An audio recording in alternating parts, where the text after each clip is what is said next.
আসসালামু আলাইকুম। স্বাগতম আপনাদের অষ্টম শ্রেণীর গণিত ক্লাসে। আজকে থেকে আপনারা নিয়মিত লেকচার পাবেন অষ্টম শ্রেণীর। তো প্রথমেই হচ্ছে আমরা প্রথম অধ্যায়ের বেসিকটা দেখে নিব। তো প্রথম অধ্যায়টি হচ্ছে প্যাটার্ন নিয়ে। আজকের ক্লাসের টপিক সমূহ হচ্ছে প্যাটার্ন কি, মানে হচ্ছে আমরা প্যাটার্ন পড়তেছি, এখন প্যাটার্ন কি সেটা যদি না জানি তাহলে আমরা এই চ্যাপ্টার সম্বন্ধে কিছুই বুঝতে পারবো না।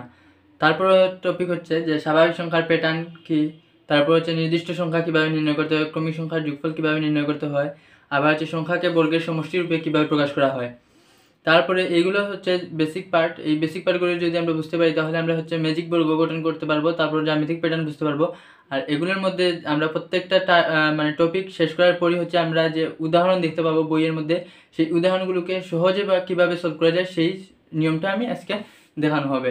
তো আশা করি আপনারা ক্লাসটি নিয়মিত করবেন। ক্লাসগুলো যদি করে থাকেন তাহলে আশা করি আমরা আগামী 3 মাসের মধ্যে অষ্টম শ্রেণীর গণিত সম্পূর্ণ কমপ্লিট করতে পারবেন। আর জেএসসি পরীক্ষার জন্য যে ইম্পর্টেন্ট টপিকগুলো সবগুলো হচ্ছে আমি ক্লাস ওয়াইজ আমি দেখানো হবে যে কীভাবে আপনারা ম্যাথ সলভ করবেন এবং কোন কোন টপিকগুলো খুব বেশি ইম্পর্টেন্ট সেগুলো আপনারা সলভ করবেন। তাহলে শুরু করা যাক আজকের ক্লাসটি। প্রথমে আমরা প্যাটার্ন কি সেটা সম্পর্কে জেনে নিব। এখানে আমি লিখছি যে প্যাটার্ন হচ্ছে কোনো কিছু সাজানোর একটি নিয়ম। এই কোনো কিছু সাজানোর একটি নিয়ম হয়তো আমরা অনেকেই বুঝতে পারতেছি না। তো আমি একটু নর্মাল একটা উদাহরণ দিই। ধরেন আপনি 1 লিখছেন, এখন একের পর কি হবে আমরা স্বাভাবিকভাবে আমরা জানি একের পর কি হয় 2, 2 এর পর 3। এখন আমি কি করলাম, আমি একের পর 2 না লিখে একের পর 3 লিখলাম, তারপর হচ্ছে 5 লিখলাম। তারপরের পরবর্তী সংখ্যাটা কি সেটা কি আপনারা নির্ণয় করতে পারবেন? অবশ্যই আপনারা নির্ণয় করতে পারবেন, কারণ হচ্ছে 1, 3, 5 এগুলো হচ্ছে বিজোড় সংখ্যা। তারপরে সংখ্যাটি অবশ্যই হবে 7, কারণ আমার হচ্ছে বিজোড় সংখ্যার একটি নিয়ম লিখতেছি আমরা যে এর পরবর্তী সংখ্যাটি হবে 9। তার মানে আমরা সব বিজোড় সংখ্যা লিখতেছি। এখন যদি আমি কোনো স্টুডেন্টকে বা কাউকে যদি আমি জিজ্ঞেস করি যে 9 এর পরে কি হবে, সে দেখবে কি যে প্রথমে কি লেখা হয়েছে। প্রথমে লেখা হয়েছে 1, 3, 5। তার মানে হচ্ছে একটি নির্দিষ্ট নিয়ম মেনটেন করতেছে। কি নিয়ম? যে বিজোড় সংখ্যার নিয়ম। তাহলে বিজোড় সংখ্যার যদি নিয়ম হয় তাহলে 7 এর পরে 9, 9 এর পরে কি হবে 11। এই যে একটা বিশেষ নিয়মে এই লাইনগুলো সাজানো হয়েছে বা এই সংখ্যাগুলো লেখা হয়েছে, এইটাই হচ্ছে প্যাটার্ন। মানে আপনি যে কোনো এই বৈশিষ্ট্যগুলো দেখে আপনি এর পরবর্তী সংখ্যাটি নির্ণয় করতে পারতেছেন, অর্থাৎ একটা বিশেষ নিয়মে এই সংখ্যাগুলো লেখা হয়েছে। এখন দেখেন আপনি 1, 3, 5, 7, 9 না লিখে অন্য কোনো কিছু একটা লিখতে চান। যেমন ধরেন আমি লিখলাম যে 5, 10, 15, 20। এখন এই যে সংখ্যাগুলো লিখছি সবগুলো সংখ্যার মধ্যে দেখেন যে শেষে 5 অথবা 0 আছে। কি আছে? 5 অথবা 0। এখন দেখেন 5 অথবা 0 কখন থাকে? যখনই আমি 5 এর গুণিতক লিখবো। যেমন 5 এর গুণিতক আছে 25, 30, 35, 40। দেখেন সবগুলা শেষে 5 এর গুণিতক, অর্থাৎ সবগুলো শেষে 0 অথবা 5 আছে। তাহলে বুঝতে পারলাম যে একটা নির্দিষ্ট নিয়মে সাজানো আছে যে কি প্রত্যেকটি সংখ্যার শেষে 5 অথবা 0 থাকবে। এখন আমি যদি লিখি 40, এইগুলো লেখার পর আমি লিখলাম একটা কি সংখ্যা 40, তাহলে আমি বলে দিলাম যে এই 40টা কি বা কোন বৈশিষ্ট্যে সাজানো হয়েছে। আপনারা সহজেই বুঝতে পারতেছেন যে এটা 5 এর গুণিতক হিসেবে লেখা হয়েছে। তাহলে যে একটা নির্দিষ্ট নিয়মে সাজানো আছে, এই নির্দিষ্ট নিয়মটাই হচ্ছে একটা প্যাটার্ন। আশা করি আপনারা প্যাটার্ন কি বুঝতে পারছেন ভালোভাবে। আচ্ছা, এখন হচ্ছে আমরা বিভিন্ন সংখ্যা দিয়ে প্যাটার্ন দেখলাম যে নির্দিষ্ট নিয়ম আছে। এখন আমি আরেকটা প্যাটার্ন দেখাবো, সেটা হচ্ছে আমরা চিত্র দিয়ে দেখাই। যেমন ধরেন আমি একটা লিখছি, এইটা এরপরেরটা লিখলাম কি ডাবল ই, যেমন একসাথে আমরা ডাবল ইটা লিখলাম এইভাবে। এরপর এটা কি 3টা ই লিখলাম, 1টা 2টা 3টা। দেখেন এই যে এখানে একটা প্যাটার্ন বা নিয়ম মেনটেন করা হয়েছে কি, যখনই আমি পরবর্তী চিত্রটি আঁকতেছি তখন একটা ই বাড়তেছে, অর্থাৎ এই ইর সাথে আরেকটা ই, অর্থাৎ এটা ই বলবো না, এটা হচ্ছে ধরেন আমার কাটি বা অন্য কিছু আছে জ্যামিতিক একটা রেখা দ্বারা আমরা যোগ করতেছি। দেখেন এখানে ছিল একটা, কিন্তু এখানে আসছে 2টা, এখানে আসছে 3টা। তাহলে আমরা একটা নির্দিষ্ট নিয়ম পাইছি যে কি পরবর্তী যে চিত্রটা আঁকবো সেটার ক্ষেত্রে এক এক করে বৃদ্ধি পাচ্ছে, অর্থাৎ এখান থেকে এই যে জায়গাটা চিত্র আঁকছি সেটা হচ্ছে 1 বৃদ্ধি পাচ্ছে। তাহলে এখান থেকে যেটা আঁকতেছি পরবর্তী চিত্র সেখানেও একটা বৃদ্ধি পাচ্ছে। তাহলে যখন বলা হবে পরবর্তী চিত্রটি কি, তাহলে আমরা সহজেই আঁকতে পারতেছি। এখানে হবে কয়টি? 4টি, 1টা 2টা 3টা 4টা। তাহলে দেখেন এই যে চিত্র আঁকার ক্ষেত্রে আমরা একটা নির্দিষ্ট নিয়ম মেনটেন করতেছি বা একটা বৈশিষ্ট্য যেটা আছে আমরা দেখে বুঝতেছি যে এই একটা নির্দিষ্ট বৈশিষ্ট্য আছে। এই নির্দিষ্ট বৈশিষ্ট্য বা নির্দিষ্ট নিয়মের মাধ্যমে যে সাজানো হয়েছে এই নির্দিষ্ট নিয়মটি হচ্ছে প্যাটার্ন। অর্থাৎ আমরা যে কোনো কিছুই আমরা একটা প্যাটার্ন মেনটেন করি। যেমন ধরেন আপনি কোনো যোগ বিয়োগ করতে চান কিংবা কোনো স্বাভাবিক সংখ্যা লিখতে চান, অবশ্যই প্যাটার্ন কিংবা এখানে বিভিন্ন ধরনের উদাহরণ আছে, প্যাটার্নগুলো কিভাবে লিখতে হয় সেটা আমরা উদাহরণ 1, 2, 3 দেখবো। তার আগে বললাম যে আমরা 2-3টা উদাহরণ দিলাম, একটা হচ্ছে সংখ্যার উদাহরণ, তারপর হচ্ছে 5-এর গুণিতকের উদাহরণ, এখন হচ্ছে আমরা জ্যামিতিকের একটা উদাহরণ দিলাম। তাহলে আশা করি আপনাদের প্যাটার্ন সম্বন্ধে কোনো ঝামেলা হওয়ার কথা না এবং প্যাটার্ন কি সহজেই বুঝতে পারতেছেন। এখন আমরা যাব প্যাটার্নের পরবর্তী ধাপে। আচ্ছা, স্বাভাবিক সংখ্যার প্যাটার্ন হচ্ছে আপনি একটি সংখ্যা দিয়ে আপনি পরবর্তী সংখ্যা কিভাবে নির্ণয় করবেন এগুলা, এরপর হচ্ছে আপনি 1 থেকে 100 পর্যন্ত বিভিন্ন ধরনের আছে মৌলিক সংখ্যা আছে, এগুলো হচ্ছে নির্দিষ্ট নিয়মে সাজানো থাকে। এই সাজানোর নিয়মটি হচ্ছে স্বাভাবিক সংখ্যার প্যাটার্ন, অর্থাৎ সংখ্যার প্যাটার্ন কি বলা হয়েছে এটা। তো আমি একটা উদাহরণ লিখলাম এখানে, উদাহরণ যেটা এই উদাহরণের আগে লিখলাম যে 3, 10, 17, 24 এর পরবর্তী সংখ্যাটা। দেখেন এখানে কোনো কি নির্দিষ্ট নিয়মে সাজানো আছে কিনা, অবশ্যই নির্দিষ্ট নিয়মে সাজানো আছে। দেখেন এই যে 3 আর 10 এটার মধ্যে পার্থক্য 7, 10 আর 7 তো 17 পার্থক্য 7, 17, 24 এইখানেও পার্থক্য 7, অর্থাৎ পরবর্তী প্রতিটি সংখ্যার সাথে আগের সংখ্যার পার্থক্য অবশ্যই 7 হবে। যদি এরকম হয় তাহলে আমরা পরবর্তী সংখ্যাটি নির্দিষ্ট বৈশিষ্ট্য অনুসারে সাজাতে পারতেছি। তাহলে আমরা বুঝতে পারলাম যে পরবর্তী সংখ্যাটা কত হবে, 31, যেখানে হচ্ছে পার্থক্য 7। এইরকমই যে প্যাটার্ন সৃষ্টি হয় বা এইরকম সংখ্যা দিয়ে যেগুলো প্যাটার্ন করা হয় সেগুলো হচ্ছে স্বাভাবিক সংখ্যার প্যাটার্নের মধ্যে পড়তেছে।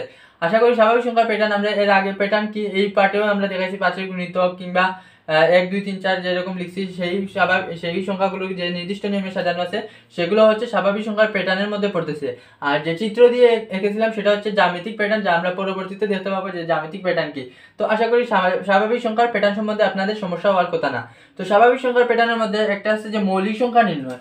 তো মৌলিক সংখ্যা কিভাবে নির্ণয় করতে হয় সেটা আমরা এখন দেখব। তো তার আগে আমি বলে নিব যে মৌলিক সংখ্যা নির্ণয়ের ক্ষেত্রে যে একটা আমি ক্লাস লেকচার দিয়েছি যে মৌলিক সংখ্যা কিভাবে নির্ণয় করতে হয়, একটা মোবাইল নাম্বারের মাধ্যমে কিভাবে মৌলিক সংখ্যা নির্ণয় করা যায়, সেটা যদি আপনারা ফলো করেন তাহলে আপনারা এই পার্টের আর মৌলিক সংখ্যা নির্ণয়ের জন্য আলাদাভাবে পড়তে হবে না। তো আমি বলবো কি আপনারা এই মোবাইল নাম্বারের মাধ্যমে যে মৌলিক সংখ্যা নির্ণয় এই ভিডিওটি দেখে নেবেন, তো আপনাদের জন্য উপকার হবে এবং সহজেই আশা করি মৌলিক সংখ্যা নির্ণয় করতে পারবেন।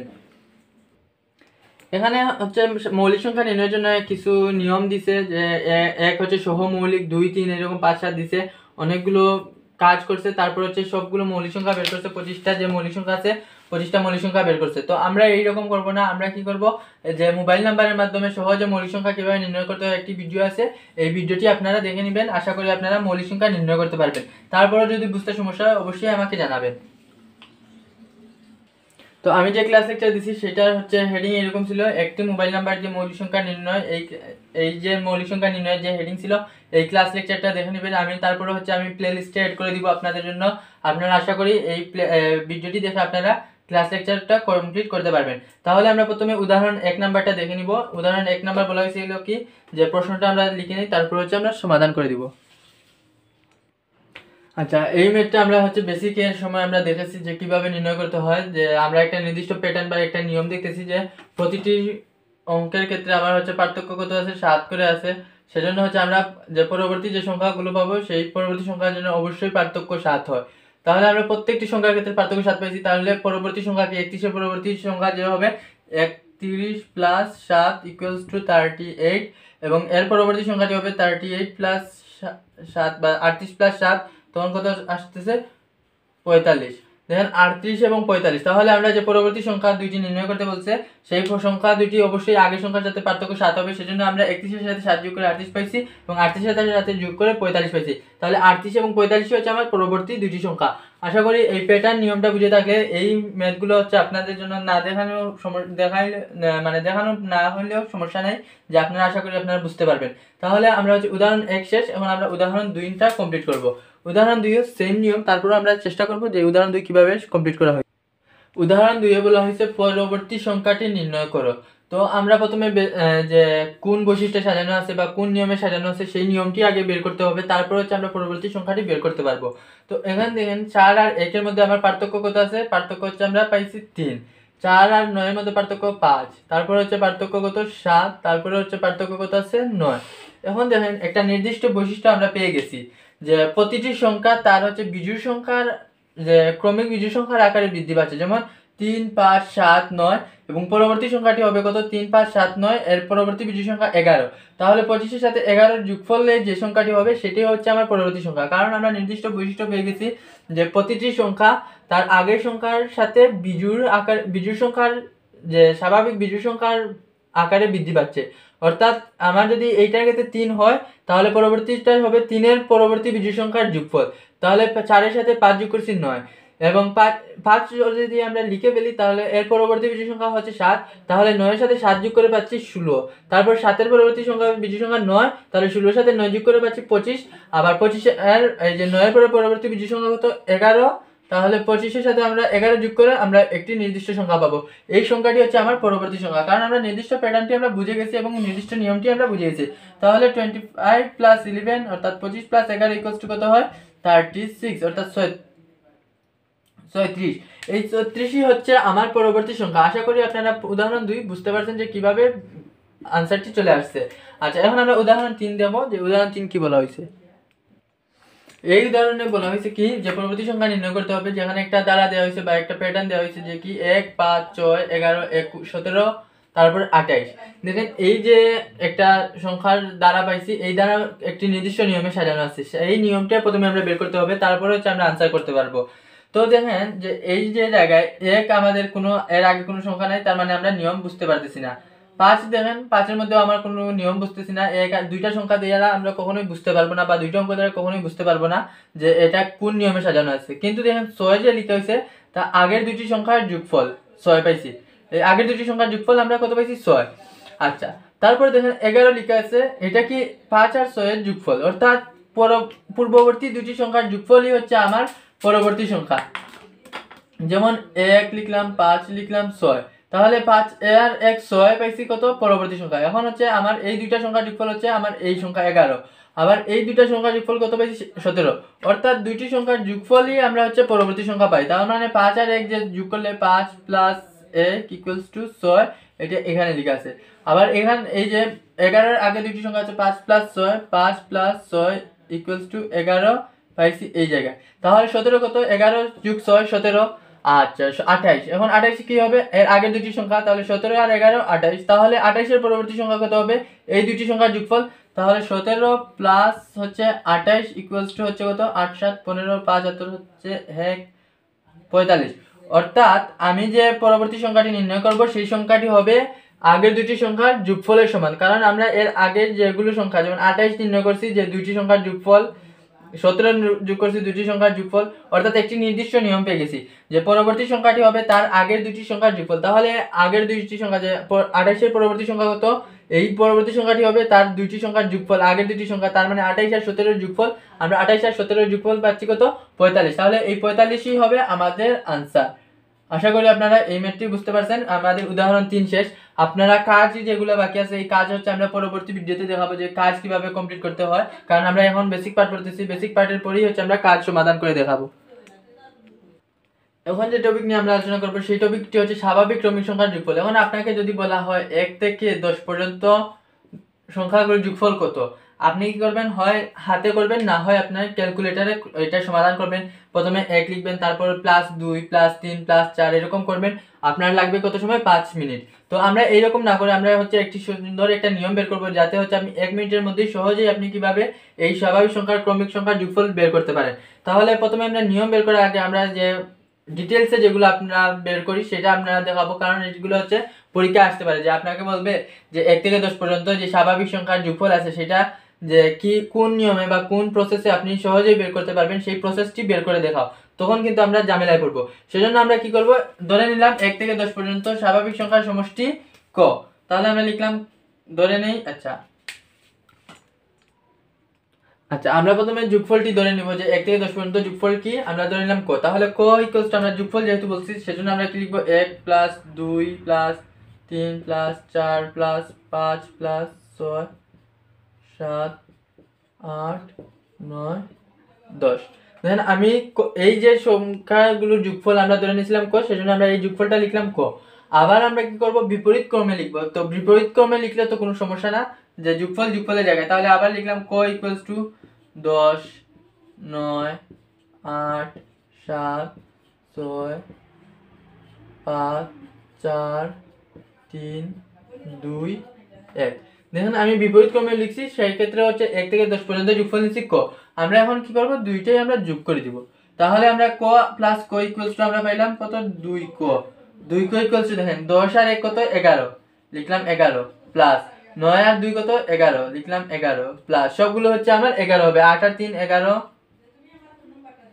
11 6 5 11 11 11 11 11 11 দেখেন কয়টা আছে এখানে 10টা দেখেন পদ আছে পদ কয়টা 1 পদ 2 3 4 5 6 7 8 9 10 10টা পদ আছে ঠিক সেম আমরা 10টা পদই পাইছি কত করে দুইটা যোগফল করে 11 পাইছি 11 তার মানে 11 আমার কয়টা আছে 10টা 1 2 3 আর 5 6 7 8 9 10 তাহলে আমরা যে 11টা পাইছি সেই 11 হচ্ছে আমার 10টি পদের সবগুলোই হচ্ছে 11 তাহলে এই 11 কে আমরা এরকম লিখতে পারি যে 11 পাইছি কয়টা পদ আছে 10টা সেজন্য আমরা লিখে দিলাম ইনটু 10 দেখেন আমরা ঠিক আছে কিনা যে 11 ইনটু 10 কারণ আমার 10টা পদ আছে যে লিখলাম 10 ইনটু 11 কিভাবে 11 আসে ধরেন আমার ক আছে কয়টা ধরেন ক প্লাস ক প্লাস ক এখানে কয়টা আছে একটা ক দুইটা ক তিনটা ক অর্থাৎ তিনটি পদ আছে তাহলে আমরা লিখি কি 3 ক ঠিক সেম হচ্ছে এখানে যদি আমরা 11 ক এর জায়গায় 11 লিখি 11 11 যেমন ক এর বদলে যদি আমরা 11 লিখি 11 প্লাস 11 ইকুয়ালস আমরা কি লিখব 3 11 মানে 3 ইনটু 11 ঠিক সেম এখানে হচ্ছে 10টি পদ আছে সেজন্য আমরা লিখলাম 10 ইনটু 11 এখন বিষয় হচ্ছে এই যে 11টি হচ্ছে আমার কি পূর্ব পরবর্তী মানে প্রথম সংখ্যা আর শেষ সংখ্যার যোগফল তাহলে আমরা 11 না লিখে আমরা কি লিখব 10 প্লাস 1 ইনটু 11 অর্থাৎ এই দুইটার যোগফল 10 প্লাস 1 11 যেটা 11 ইনটু 10 এই 10 এর জায়গায় 10ই থাকবে শুধু আমরা লিখেছিলাম 11 এখানে কয়টা আছে 11 কয়টা পদ 10 পদ আর 11 10 আর 1 11 এখন দেখেন এই যে 10 আর 1 দেখেন আমার প্রথম সংখ্যা আর এটা হচ্ছে শেষ সংখ্যা অর্থাৎ প্রথম সংখ্যা শেষ সংখ্যা এই দুইটি সংখ্যার যোগফল 10 প্লাস 1 ইনটু 10 এখন দেখেন এটা হচ্ছে 2 ক এর মান তাহলে আমার কি বের করতে হবে যোগফল যেহেতু বের করতে হবে ক এর মান বা আমরা লিখতে পারি কি ক ইকুয়ালস টু 10 প্লাস 1 ইনটু 10 ভাগ হচ্ছে 2 দেখেন আমরা হচ্ছে ক এর মান বের করছি এখন আমরা ধরে নিয়েছিলাম কি যোগফল ক তাহলে আমরা যে যোগফল পাবো সেটা হচ্ছে প্রথম সংখ্যা প্লাস শেষ সংখ্যা ইনটু পদের সংখ্যা ডিভাইড বাই হচ্ছে 2 অর্থাৎ আমরা এটা স্বাভাবিকভাবে লিখতে পারি সুতরাং যোগফল ইকুয়ালস টু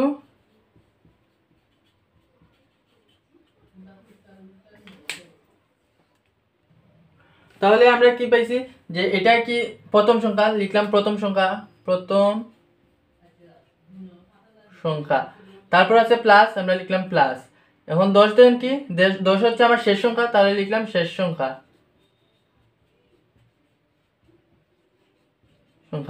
তারপর হচ্ছে ব্র্যাকেট আছে ব্র্যাকেট দিলাম তারপর হচ্ছে 10 এই 10টা কি আমার হচ্ছে এখানে যে পদ সংখ্যা আছে এই পদ সংখ্যা তাহলে গুণন পদ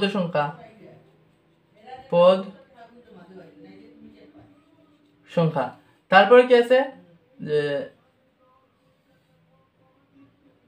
আমরা প্রথম সংখ্যা শেষ সংখ্যা লিখলাম তারপর পদের সংখ্যা লিখলাম তারপর ভাগ আছে কি 2 আমরা ভাগ 2 তাহলে আমরা যে কোনো ধরনের প্রশ্ন আসুক না কেন 1 থেকে 100 আসুক বা 1 থেকে 500 আসুক সমস্যা নাই আমরা কি করব প্রথম সংখ্যা যেহেতু 1 থেকে 500 পর্যন্ত যদি বলে তাহলে প্রথম সংখ্যা কত হবে 1 শেষ সংখ্যা কত হবে 500 তার মানে 1 প্লাস 500 ইনটু পদ সংখ্যা 1 থেকে 500 পর্যন্ত পদ সংখ্যা কতটি অবশ্যই 500টি তাহলে পদ সংখ্যা 500 গুণ হবে ডিভাইড বাই হচ্ছে 2 এই 2 দ্বারা ভাগ করলে আমরা হচ্ছে স্বাভাবিক সংখ্যা ক্রমিক সংখ্যার যোগফলটা বের করতে পারবো তো এটা স্বাভাবিক ক্রমিক সংখ্যার যোগফল আসুক বা যে কোনো ধরনের সংখ্যা আসুক আপনারা সহজেই বের করতে পারবেন এটা যদি বিজোড় সংখ্যা হয়ে আসুক আপনারা বের করতে পারবেন তাহলে আমরা বুঝতে পারলাম যে স্বাভাবিক ক্রমিক সংখ্যার যোগফলের সূত্রটা কি প্রথম সংখ্যা প্লাস শেষ সংখ্যা ইনটু পদের সংখ্যা ভাগ 2 তো আপনাদের যখন বলবে যে এখানে একটা প্রশ্ন আছে যে প্রশ্নটা কি বলছে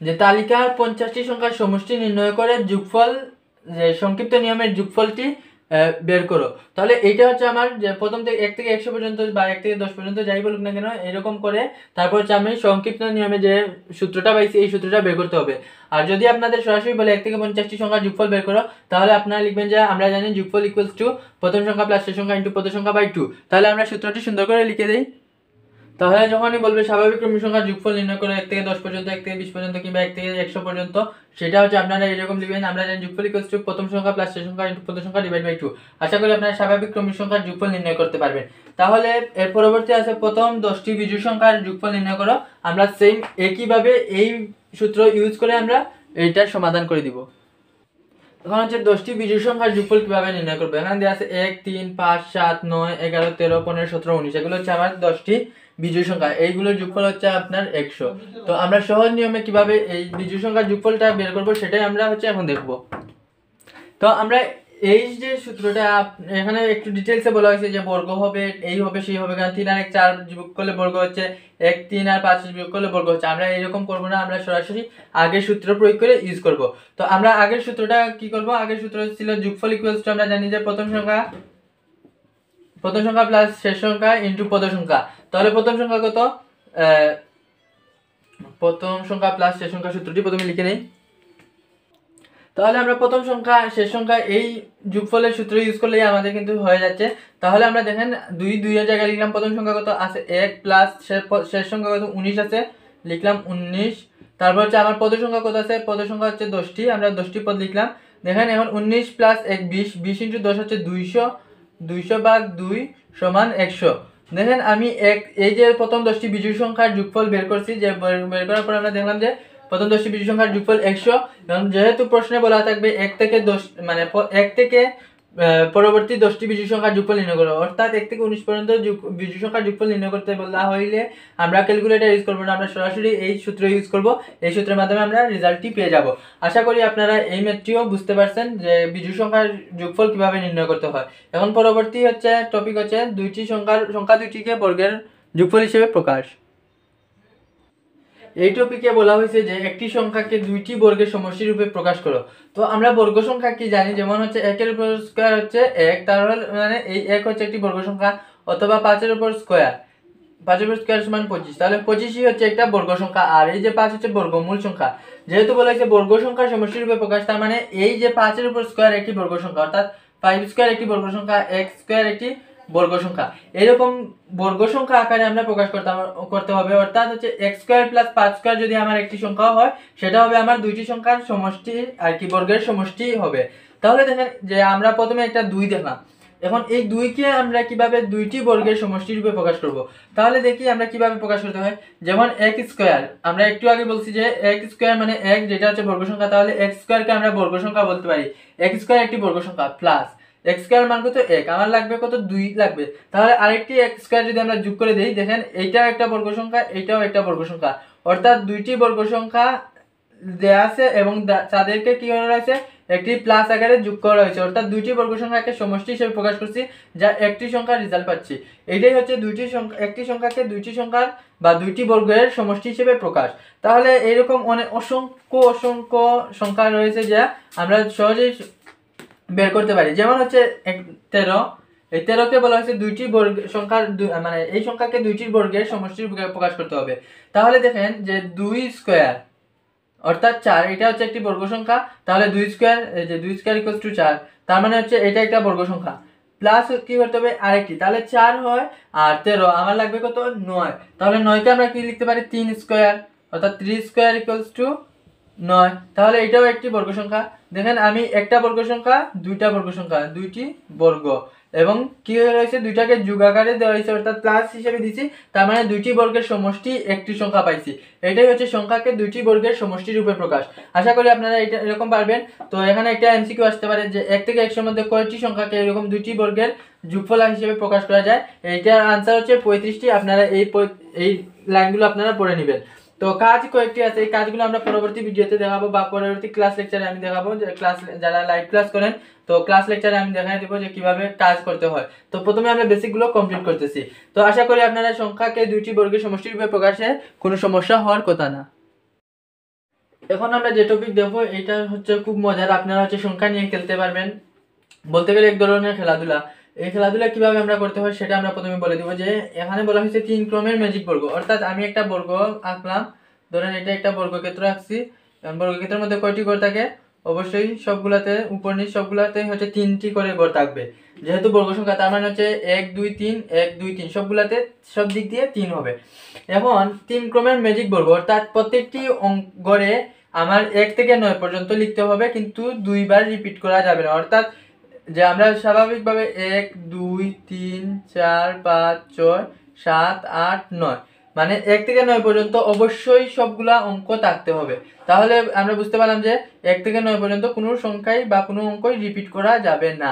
তো রিপিট না করে আমরা কি করতে হবে, এমনভাবে সাজাতে হবে যেন পাশে আমার যে যোগফল পাবো উপর নিচেও সেই যোগফল পাওয়া যায়।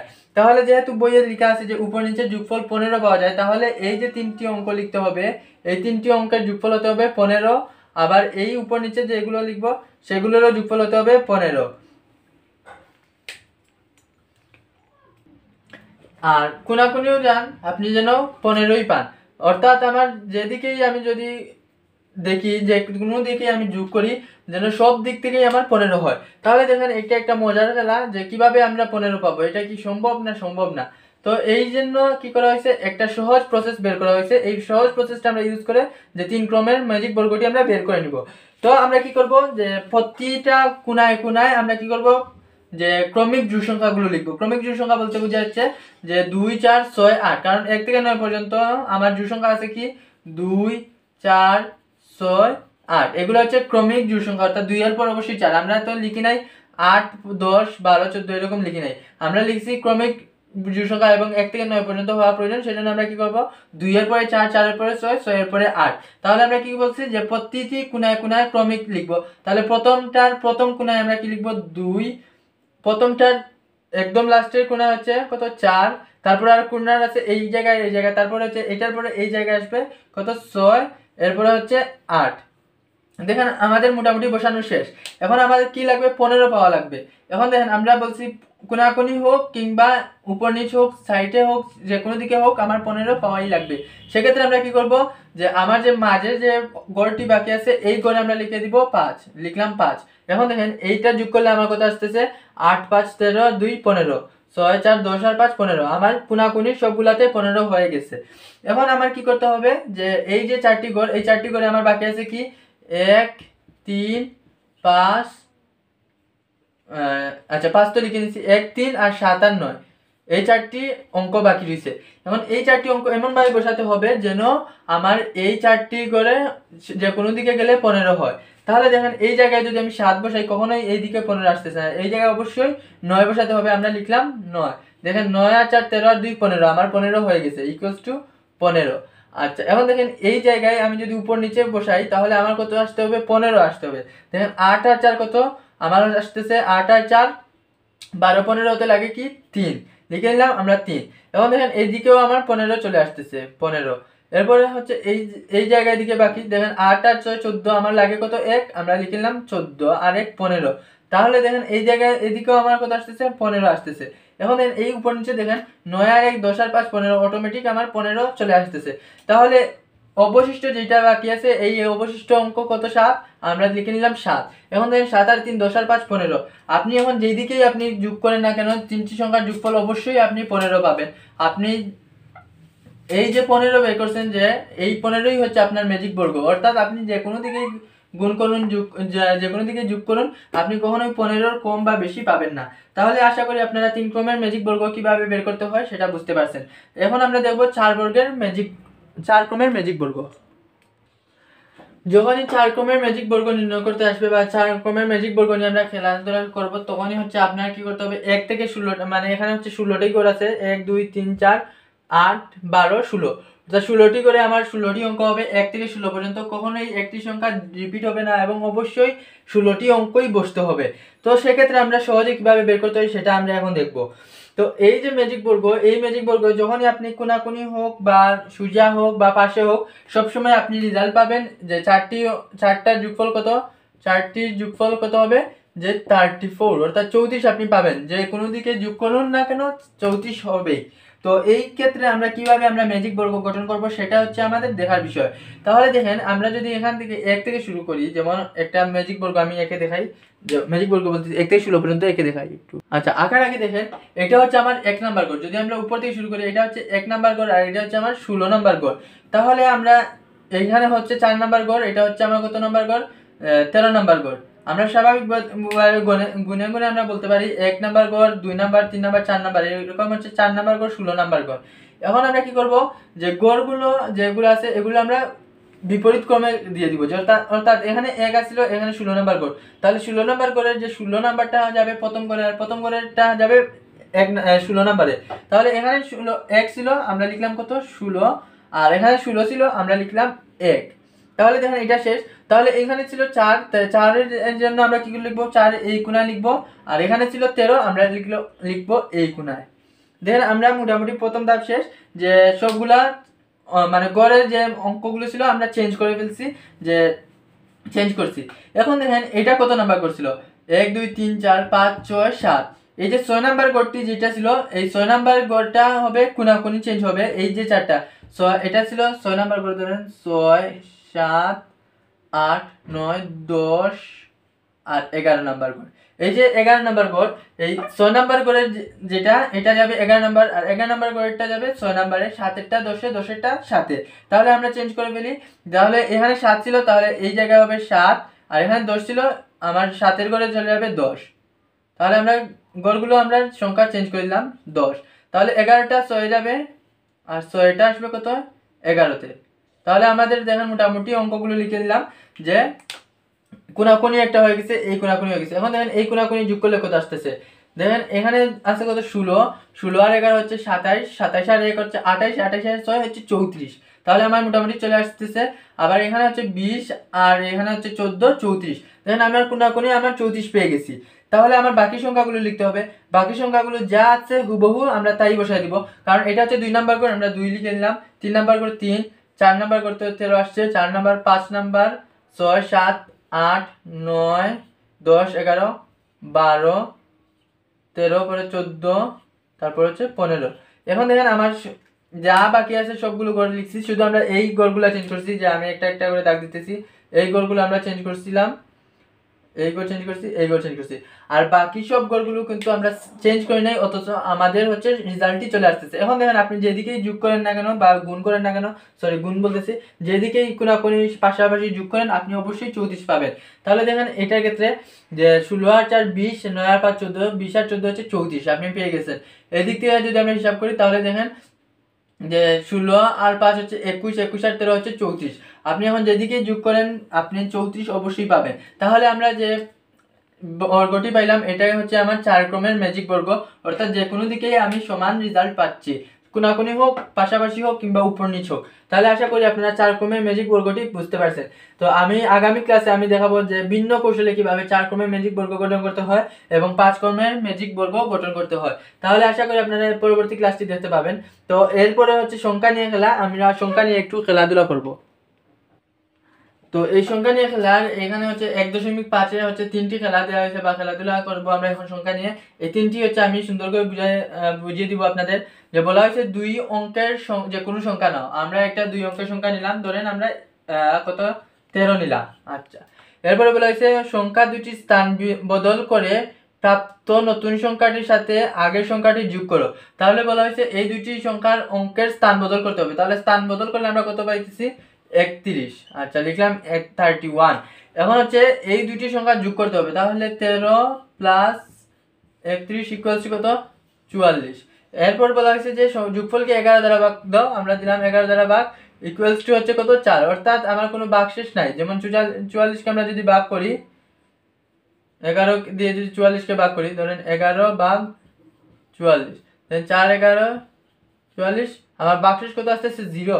তো এখানে বলা হয়েছে যে এইটার ভাগশেষও 0 আসবে। আপনি যে কোনো ধরনের কাউকে গিয়ে বলতে পারেন, আপনারা খেলাধুলা করতে পারেন বা বলতে পারেন আমি খুব ম্যাজিক জানি, এরকম দুইটি সংখ্যা নাও, যে অঙ্ক নাও, দুই অঙ্কের একটি সংখ্যা নাও, এটা হচ্ছে স্থান বদল করে যোগ করো, তারপর 11 দ্বারা ভাগ করো, যে কোনো সংখ্যায় আসুক না কেন অবশ্যই ভাগশেষ 0 আসবে। তার পরবর্তী ম্যাজিকটা আমরা দেখে নেই, বা পরবর্তী জাদু আমরা দেখে নিব। 2 নাম্বার কি বলা হয়েছে, 2 নাম্বার বলা হয়েছে দুইটি অঙ্কের যে কোনো সংখ্যার অঙ্ক দুটি স্থান পরিবর্তন করো। ধরলাম আমরা 12 নিলাম, তারপর স্থান বদল করলে আসতেছে কত 21।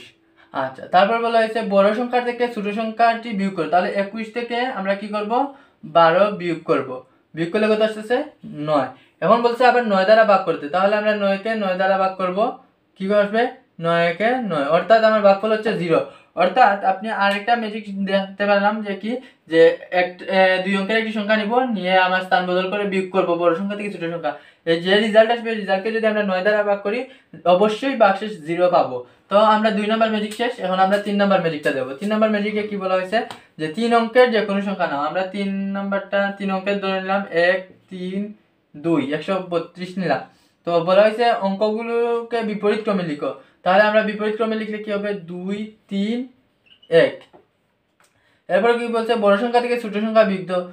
তারপরে 2 3 1 থেকে 1 3 2 আমরা বিয়োগ করতে হবে, বিয়োগ করব। 11 থেকে 2 গেলে 9, তারপর হচ্ছে এখানে 12 থেকে 3 গেলে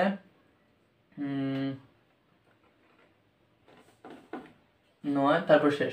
আচ্ছা, এই বিয়োগফলকে কি করতে হবে, বিয়োগফলকে 99 দ্বারা ভাগ করো। তাহলে আমরা এই 99 কে 99 দ্বারা ভাগ করব। 1 99 0, অর্থাৎ আমার ভাগশেষ 0। তো আমরা মনে করতে পারি যে এটা একটু ঝামেলা হচ্ছে, 99 চলে আসছে।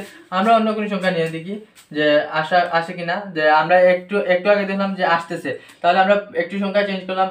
1 5 1 মাইনাস, এটা হচ্ছে বিপরীত ক্রমে লিখতে হবে। আচ্ছা 1 5 1 বিপরীত ক্রমে ঠিক সেম 1। আচ্ছা 1 5 1 না লিখে 2 1 5 2 লিখলাম।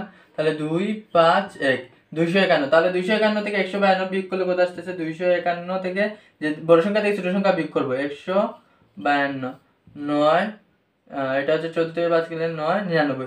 তো আবারও সেম আসতেছে 99 ভাগ 99, তার মানে হচ্ছে 1 99, তার মানে হচ্ছে ভাগশেষ 0। তাহলে দেখতেই পাচ্ছি আপনি যে কোনো ধরনের সংখ্যা নেন না কেন 3 অঙ্কের সংখ্যাকে বিপরীত ক্রমে লিখে বড় সংখ্যা থেকে ছোট সংখ্যা বিয়োগ করেন 99 দ্বারা ভাগ করলে অবশ্যই ভাগশেষ 0 আসবে। তাহলে আশা করি আপনারা এই সংখ্যা নিয়ে খেলাটি আপনারা বুঝতে পারছেন। আপনারা আপনাদের ম্যাজিক করতে পারবেন আপনাদের ছোট কারোর সাথে, যে একটা জাদুর মতোই মনে হবে। তো আশা করি আপনারা এই অঙ্কগুলো বুঝতে পারছেন। তাহলে আমরা হচ্ছে লাস্ট টপিক হচ্ছে জ্যামিতিক প্যাটার্ন, আর জ্যামিতিক প্যাটার্নের পরে হচ্ছে আমরা উদাহরণ 4 পর আমরা আমাদের আজকের বেসিক ক্লাসটি সমাপ্ত হবে। আমরা প্রথমেই আমরা জ্যামিতিক প্যাটার্ন সম্বন্ধে একটু দেখেছিলাম দ্বারা। এখন হচ্ছে আমরা 4 দ্বারা দেখেন যে প্রথমে একটা 4, তারপর হচ্ছে আমি ডাবল 4 লিখছি, তারপর হচ্ছে একটি করে 4 বৃদ্ধি পাচ্ছে। যেমন হচ্ছে আমি এই যে 4 লিখলাম, তারপর 4 এর পরে আরেকটা 4 এরকম যোগ করে দিলাম। দেখেন একটার পর একটা যোগ হচ্ছে। এখন দেখেন এই 4 লিখতে আমার কয়টি কাঠি লাগতেছে সেটা আমরা প্রথমে হিসাব করব। দেখেন প্রথমে একটা কাঠি, তারপর হচ্ছে 2টা কাঠি, তারপর হচ্ছে 3টা কাঠি, তারপর হচ্ছে 4 নাম্বার কাঠি। অর্থাৎ একটা 4 লিখতে হলে আমার 4টা কাঠি লাগতেছে। তো এই ক্ষেত্রে আমি জ্যামিতিক প্যাটার্ন তৈরির জন্য আমরা কি লিখতে পারি, যেমন 3 + 1, এটা হচ্ছে 4। এখন আমি এই 3 + 1 না লিখে আমরা প্রথম চিত্রের জন্য আমরা প্রথম যে কয়টা চিত্র আছে প্রথম চিত্র সেটা আমরা লিখলাম 3 × 1 + 1 = 4। এটার ক্ষেত্রে আমরা কয় নাম্বার চিত্র, 2 নাম্বার চিত্র। তাহলে দেখেন আমার 2 নাম্বার চিত্রে কয়টি কাঠি লাগতেছে, 1টি 2টি 3টি 4টি 5টি 6টি 7টি কাঠি লাগতেছে। এখন দেখেন আমার এখানে যে 2 নাম্বার চিত্র, তাহলে আমরা লিখতে পারি যে আচ্ছা 7টি কাঠি লাগতেছে, আমরা লিখলাম 6 + 1। এখন এই 6কে আমরা এরকম না লিখে আমরা লিখলাম 3 × এই যে কয় নাম্বার চিত্র, 2 নাম্বার চিত্র, 2 + 1। দেখেন আমি 7 নাম্বার পাইছি। তাহলে এটা যেহেতু 3 নাম্বার চিত্র, তাহলে আমরা সহজেই আমরা যে কাঠি কতটি এটা হিসাব না করে, যে চিত্রের মধ্যে হিসাব না করে আমরা কি করতে পারি, জ্যামিতিক হারে আমরা এটা হিসাব করতে পারি। দেখেন এই আগে যে সর্বপ্রথম আমরা এটা হিসাব না করে কতটি কাঠি আছে, যেহেতু 3 নাম্বার চিত্র আমরা এখানে দেখেন এটা 1 নাম্বার চিত্রের জন্য 1, 2 নাম্বার চিত্রের জন্য 2, তাহলে 3 নাম্বার চিত্রের জন্য হবে কত, 3 × 3 + 1 = 10। তাহলে দেখেন এই জায়গায় কয়টি কাঠি, 1টি 2টি 3টি 4টি 5টি 6টি 7টি 8টি 9টি 10টি। দেখেন এই জায়গায় আমার 10টি কাঠি আছে, যা আমরা জ্যামিতিক হারে দেখতে পাচ্ছি যে চিত্র অনুযায়ী যে প্রথম চিত্র সেজন্য 1, দ্বিতীয় চিত্র 2, তৃতীয় চিত্র 3। এখন যদি বলে আপনি যে 5 নাম্বার চিত্রে কতটি কাঠি হবে, সেক্ষেত্রে আপনি কি লিখতে পারেন, সরাসরি আপনি লিখতে পারেন 3 × 5 + 1। তাহলে এটা হচ্ছে আপনার কি চিত্র অনুযায়ী নাম্বার, অর্থাৎ কত নাম্বার চিত্র হবে সেই চিত্রে কতটি কাঠি আছে সেটা আমরা আগের চিত্রের অনুপাতে আমরা লিখে দিতে পারতেছি। তাহলে এই 5 জায়গায় আপনাকে যদি বলা হয় যে 100 নাম্বার চিত্র, তাহলে আমরা লিখতে পারি 3 × 100 + 1। তাহলে আমার এই যে 100 যেটা লিখছি যে 100 নাম্বার চিত্রে কত হবে, এই 100 না লিখে আমরা যদি বলি ক নাম্বার চিত্রে কতটি হবে, তাহলে আমরা সহজেই বের করতে পারি 3 × ক + 1। অর্থাৎ ক নাম্বার চিত্র আমি যে কোনো ধরনের মান আসতে পারে, যেমন 5 হতে পারে, 10 হতে পারে, কিংবা 100 নাম্বার চিত্র হতে পারে। তাহলে এই যে ক লিখলাম এটাই হচ্ছে আমার জ্যামিতিক প্যাটার্ন। এই জ্যামিতিক প্যাটার্ন অর্থাৎ এই নির্দিষ্ট নিয়মে মেনে চলতেছে।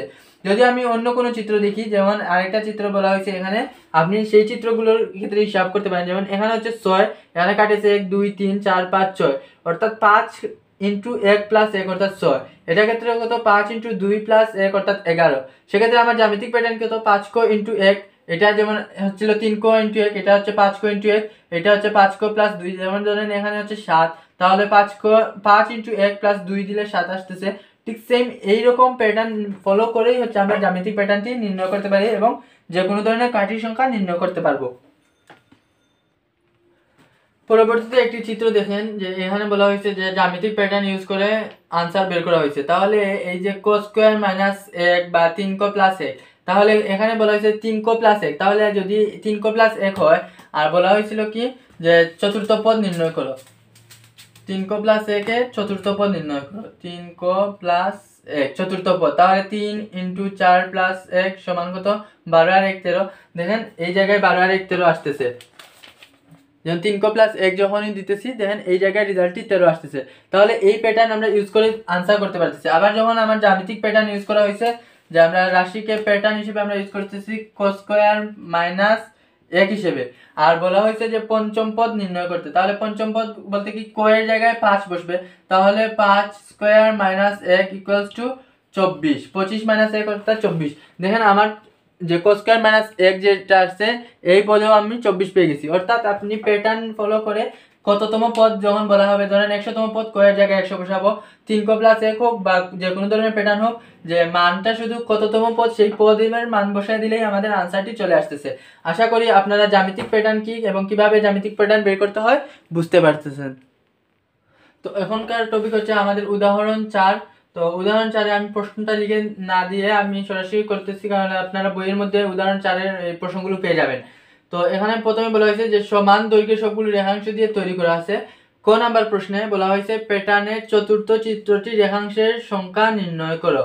তো প্যাটার্নের চতুর্থ চিত্রটির রেখাংশের সংখ্যা আমরা কিভাবে নির্ণয় করব সেটা আমরা দেখে নিব। তাহলে দেখেন এটা প্রথম চিত্র, দ্বিতীয় চিত্র, তৃতীয় চিত্র, অর্থাৎ প্রতিটি ক্ষেত্রে একটি করে গড় আমার বাড়তেছে। তাহলে চতুর্থ চিত্রে কয়টি হবে গড়? প্রথম চিত্রে একটি গড়, দ্বিতীয় চিত্রে দুইটি গড়, তৃতীয় চিত্রে তিনটি গড়, তাহলে চতুর্থ চিত্রে কয়টি গড় হবে? 4টি গড়। আমরা একটি গড়, তারপর হচ্ছে আমার 2 নাম্বার গড়, তারপর হচ্ছে আমার 3 নাম্বার গড়, তারপরে হচ্ছে আমার 4 নাম্বার গড়। অর্থাৎ ক এর সমাধানে আমরা কি পেয়েছি যে চতুর্থ চিত্রটি প্রথমে বলছে তৈরি করতে হবে, আমরা চতুর্থ চিত্রটি তৈরি করে ফেলছি। তারপরে বলা হয়েছে যে রেখাংশের সংখ্যা নির্ণয় করো। তাহলে আমরা রেখাংশের সংখ্যা কিভাবে নির্ণয় করব? দেখেন আমার একটা করে কয়টা কাটে আছে? একটা, দুইটা, তিনটা, চারটা, পাঁচটা, ছয়টা, সাতটা, আটটা, নয়টা, 10টা, 11টা, 12, 13, 14, 15, 16, 17, 18, 19, 20, 21। অর্থাৎ আমার যে চতুর্থ চিত্রটি আঁকছি সেই চতুর্থ চিত্রটি আমার রেখাংশের সংখ্যা কতটি আছে? রেখাংশ 21টি। যেহেতু বলা হয়েছে আমার রেখাংশ নির্ণয় করে দেখাও, আমরা নির্ণয় করে ফেলছি। যে সরাসরি বলে না যে কোন নিয়মে নির্ণয় করতে হবে, বলা হয়েছে রেখাংশের সংখ্যা নির্ণয় করো, আমরা গুনে গুনে পেয়ে গেছি রেখাংশের সংখ্যা কতটি? 21টি। এটাই হবে আমাদের আনসার। তো আশা করি আপনারা রেখাংশের সংখ্যাটি বুঝতে পারছেন। তারপরে বলা হয়েছে প্যাটার্নটি কোন বীজগণিতীয় রাশিকে সমর্থন করে তার যুক্তি সহ দেখাও। তো আমরা এই যে প্যাটার্ন আঁকছি এই প্যাটার্নটি কোন জ্যামিতিক বীজগণিত রাশিকে সমর্থন করে সেটা আমরা দেখাতে হবে। যেমন আমরা এর আগে পড়েছি যে জ্যামিতিক প্যাটার্ন 3 ক প্লাস 1 এরকম একটি প্যাটার্ন পাইছি। সেই প্যাটার্নই আমরা এখন নির্ণয় করব এই চিত্রের ক্ষেত্রে, যে এই চিত্রের ক্ষেত্রে কোন প্যাটার্ন ফলো করতেছে সেটা আমরা প্রথমে দেখে নিব। আচ্ছা দেখেন প্রথম চিত্রের ক্ষেত্রে আমার কয়টি কাঠি আছে? 1 2 3 4 5 6। খ নাম্বারের উত্তর হচ্ছে প্রথম চিত্রে কতটি কাঠি? প্রথম চিত্রে কতটি কাঠি আছে? 6টি। তাহলে প্রথম চিত্রে যদি কাঠি সংখ্যা, আচ্ছা প্রথম চিত্রে কাঠি কতটি? 6টি। এখন এই 6টি রাশিকে আমরা কি লিখতে পারি? যে 5 প্লাস 1 ইকুয়ালস টু 6। এখন দেখেন 5 প্লাস 1, এখন আমরা যদি লিখি 5 ইন্টু 1 প্লাস 1 ইকুয়ালস টু আমরা কত পাই দিতেছি? 6। এখন দেখেন এক নাম্বার চিত্রে 1 পাইছি আর 5টি কাঠির সাথে 1 যোগ করছি, তার মানে আমরা 6 পাইছি। তাহলে দ্বিতীয় চিত্রের ক্ষেত্রে আমরা কি পাবো? দ্বিতীয় চিত্রে কাঠি ছিল কত? 1 2 3 4 5 6 7 8 9 10 11। তাহলে দ্বিতীয় চিত্রে কাঠি হচ্ছে 11। এখন 11কে আমরা কি লিখতে পারি? 10 plus 1 equals to 5 into 2 plus 1। দেখেন দ্বিতীয় চিত্রে কাটি হচ্ছে আমার 2, তাহলে আমার এটা হচ্ছে দ্বিতীয় চিত্রের ক্ষেত্রে 2 ইউজ করছি, 11 হচ্ছে। তাহলে তৃতীয় চিত্রের ক্ষেত্রে কি হবে? তৃতীয় চিত্রে কতটি আছে? 1 2 3 4 5 6 7 8 9 10 11 12 13 14 15 16। তৃতীয় চিত্রে আছে কতটি? 16টি। 16কে আমরা লিখতে পারি কি 15 plus 1 equals to 5 into 3 plus 1।